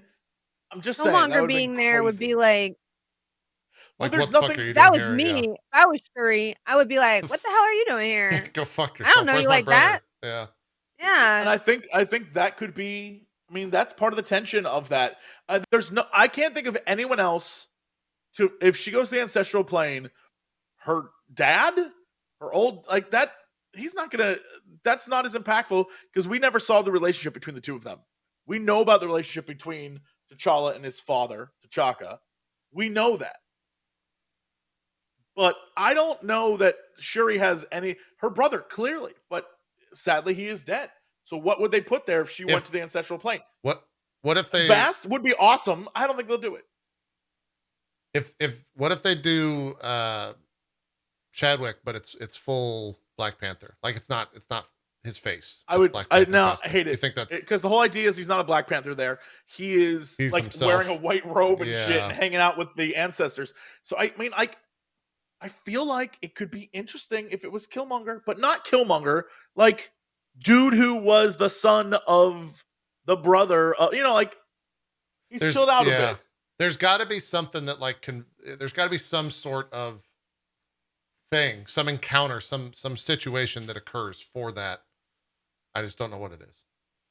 Yeah, because it's really hard to do. I mean, The They thing figured is, it out. is like one of the clearly, most but I don't know what it is. impactful parts of the first movie was that Killmonger doesn't even get to go on the ancestral plane. It's outside the window. Oh, because he's in the Like apartment room. that was one of the saddest. Yeah, that With was his one of the dad? saddest fucking parts of that movie. Mm. Was like him and his ancestors don't even get to be on the ancestral plane because they're like cut away from their roots. You know what that means? You know, like to me that was like a really strong message. So if they show him just chilling on the ancestral planes, it's like, well, then what was the point of that like heartbreaking scene where you see it outside the window of this cruddy apartment? Like, he doesn't even get the same treatment. It actually really codifies like why his upset is so valid and so real in a lot of ways. Mm-hmm. Yeah. Like, he's been done a great disservice. And even his visit to the ancestral planes isn't as idyllic as T'Challa's. But he's been there, right? Like he was there. So and he the was window, the black. yeah. But I mean, like that tree. Wow, I'm actually convincing myself of this own insane thing. You know the tree and all the Panthers on the tree? Yeah. I would imagine those were all previous Black Panthers. And whether we like it or not, Killmonger was a Black Panther for some time. No, he was, yeah. So he could be there, and I mean, it would be weird, but he could be there. And this could, like, I don't know. I know a lot of people when they saw the movie, they were like, Killmonger's fucking awesome. And this could be like a wild, like, Killmonger gets some sort of redemption, right? Like, I don't know. I have no clue what's going to happen here. Yeah, I don't know. Let's talk about the other characters. Namor is obviously big fucking character in the MCU. Or in the Marvel universe, I should say, about to hopefully be a big character in the MCU. I hope he's not a nice guy. I hope they keep how much of an asshole he is in the comics true to the MCU, and like he's an asshole, but like he does the right thing, but he's just a major fucking prick that entire movie. He definitely has the vibe in the trailer. Like they make him imposing. Yeah. Every shot of him, he's either like we see his back walking to somewhere, or he's slow turning to look at someone. Yeah, I'm like, all right, shit, okay. I hope he's not like making dumb one-liners halfway through that movie. Like, he starts counting how many people he's taken out with Black Panther. Like, I hope they keep him an asshole, like an arrogant prick throughout that entire film, and that's like who he is. That's my biggest worry, is that they're going to turn him into like they're going to Disneyify him in a lot of ways. So I guess we'll see how that goes. Then I hope he's also in more films than just this. I hope he doesn't just somehow get away and they stop using him. But I don't know how you interact with, like, how do you involve Namor in other films outside? Like, I don't know what that's going to look like. I mean, if you have an entire nation, I mean, that also could be part of New World Order. Like, holy shit, there's Atlantis. Oh, so they bring it. Yeah, they bring them into like the. Yeah. I mean, that could be part of it. Yeah. Yeah. there's just so much that they need to do. I'm excited. We'll see what happens. Yeah, that again, we talked about when we first mentioned the teaser. They nailed the shit out of that teaser, so I have full faith now that they're going to nail that movie. I just don't know. A lot of questions that they got to answer of things they like have to do in that film, one way or the other. So, what else was there? We talked a little bit about I Am Groot. That's happening this month, I think. Those are I think it's 5 episodes. It's super short. Apparently that's targeted for like super young kids. So we'll probably watch it, but I don't know if we're gonna have any hot takes about I Am Groot on this show. They also mentioned Spider-Man Freshman Year is going to be coming out in 2024 on Disney Plus. That's going to have a ton of characters in it, including Charlie Cox, who's going to be playing Daredevil. Doc Ock, Chameleon, Rhino, Scorpion, Norman Osborn. That's all in there. I don't think that's going to be canonical, though. No. That's going to be its own thing. So that's happening. What If Season 2 was discussed. We're going to have more characters like Hela, Captain Carter, Scarlet Witch, Iron Man, Black Widow, and Doctor Strange is a part of that. And then X-Men 97 is coming out sometime in 2023, as well as Marvel Zombies, which will be, I think they said that's going to be like mature. So they're revisiting the zombie world, and it will be mature. And I think they said like Shang-Chi's going to be in there as a zombie, a couple other big superheroes in there, as well as Scarlet Witch, Hawkeye, and a couple more getting the undead treatment. So could be fun to watch. I'm not super. The only one I'm really like super excited for is X-Men out of that, because I just want to see what the fuck that is. So that was, I think, everything at San Diego Comic-Con. Chat, if I missed anything, feel free to drop it in the chat. If it's big enough, we'll mention it, but I think that's it. Yeah, you're going to be more Agents of S.H.I.E.L.D.? Yes. Agents of S.H.I.E.L.D., 18 new seasons. That's not true. Coming out. Only on the Lifetime channel. Is that still a thing? It is, if you believe hard enough. That's not 18 true. seasons. That's not true. None of that's true. Yeah, chat's saying the Avengers films, but like those got announced. There's not really, we talked about Kang. Yeah. We talked about, those films exist. That's all they announced. I don't know if there's anything to add to that. I'm glad to see that there's more Avengers stuff. I feel like that's the only reason they announced that stuff, is that it's all leading to Avengers and they're not done with that IP, which makes sense. We kind of have an end goal in mind. Well, let's be real. They could change the titles of all those things. They did going up to Infinity War. Yep. So who knows what it'll be? Yeah, we've got the Avengers, the Kang Dynasty, and Avengers Secret Wars as the 2 films. And those come out May 2nd, 2025 and November 7th, 2025. Crazy they're dumping them both in the same year. I think those are going to be 2... I don't know. Two-parter. Well, is it a 2-parter? Because like... It's going to be a 2-parter where Kang kicks everyone's ass, and then he sets up Secret Wars. I'm telling you. Yeah. And then, Fantastic Four is also happening at the very beginning of Phase 6. And I think Kevin Feige said in an interview that that's not going to be an origin story.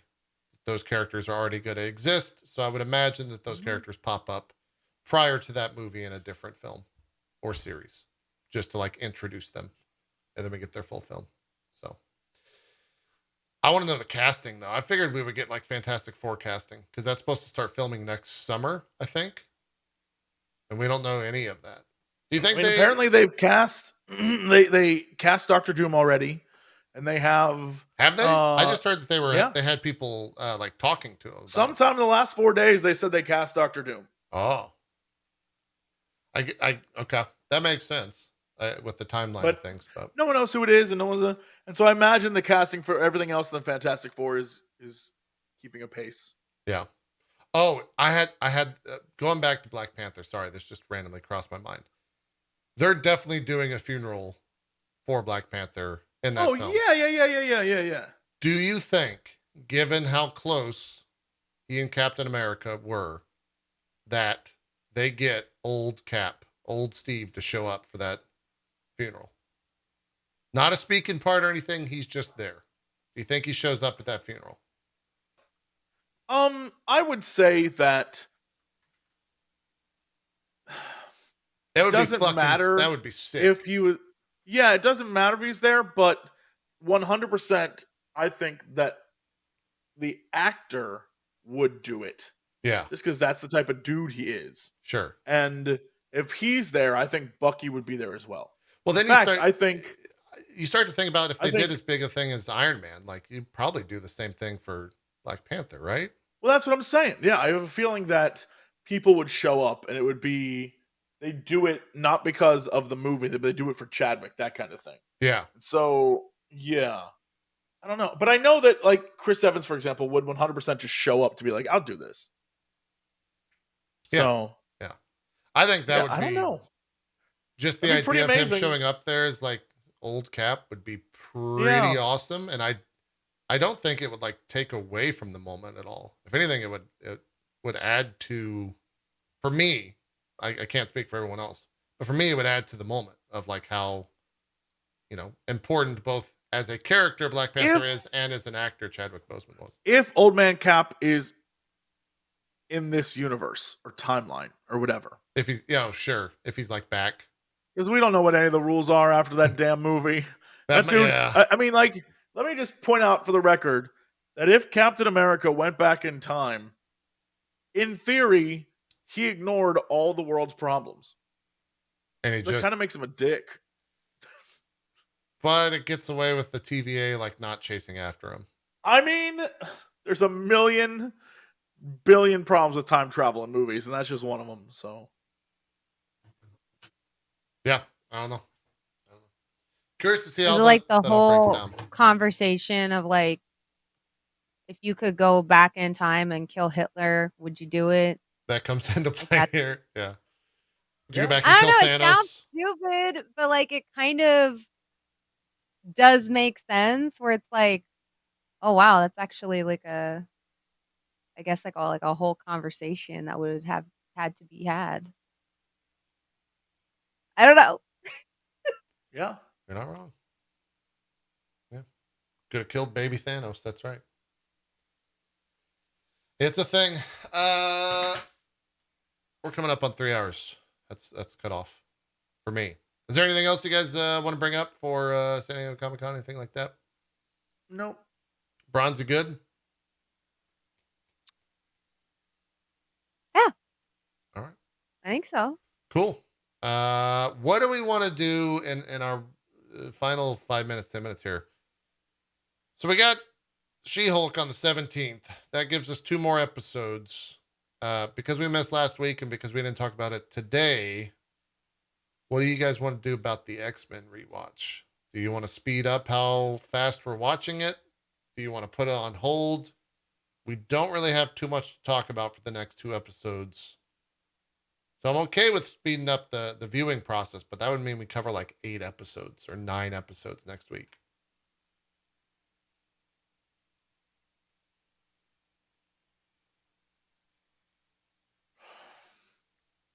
I mean, I'm down for whatever. It doesn't affect me at all. I'll watch whatever nonsense we want to watch.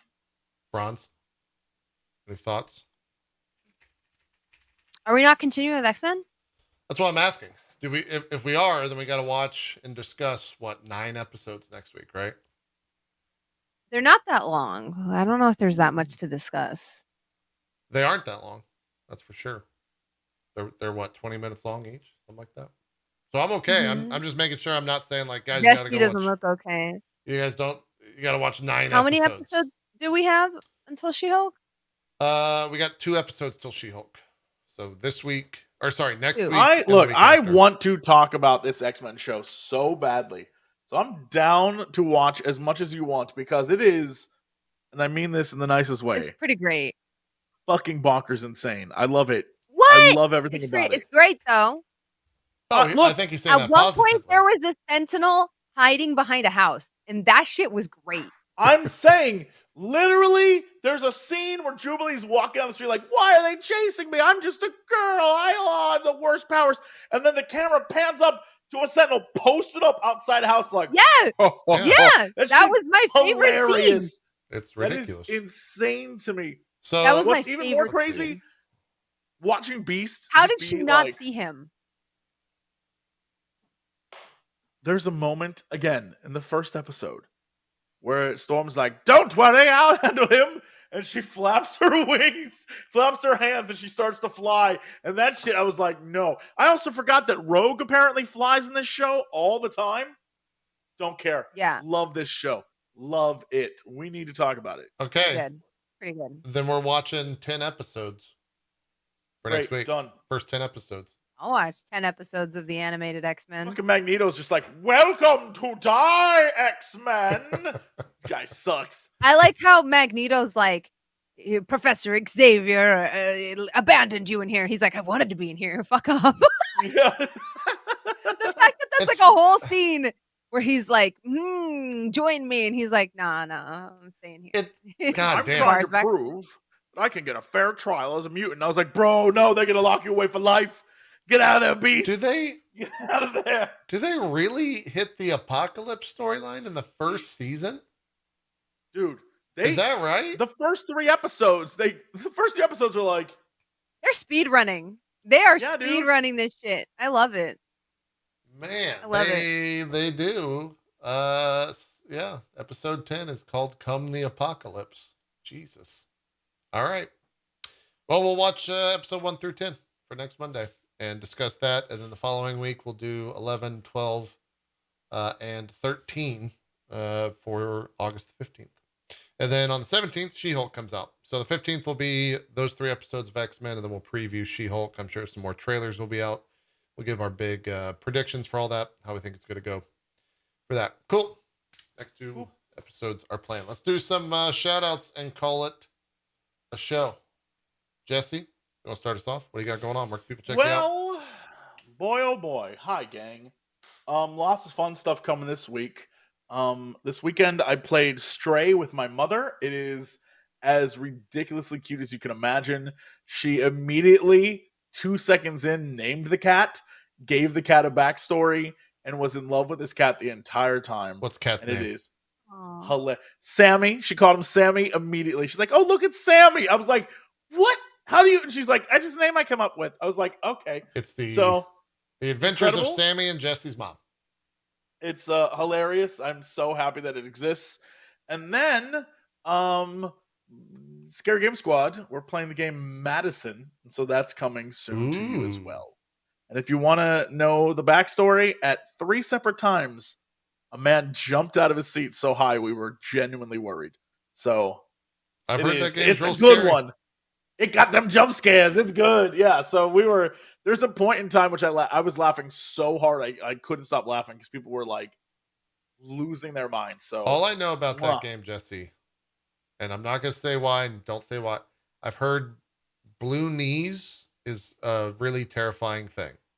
Is that confirm or deny?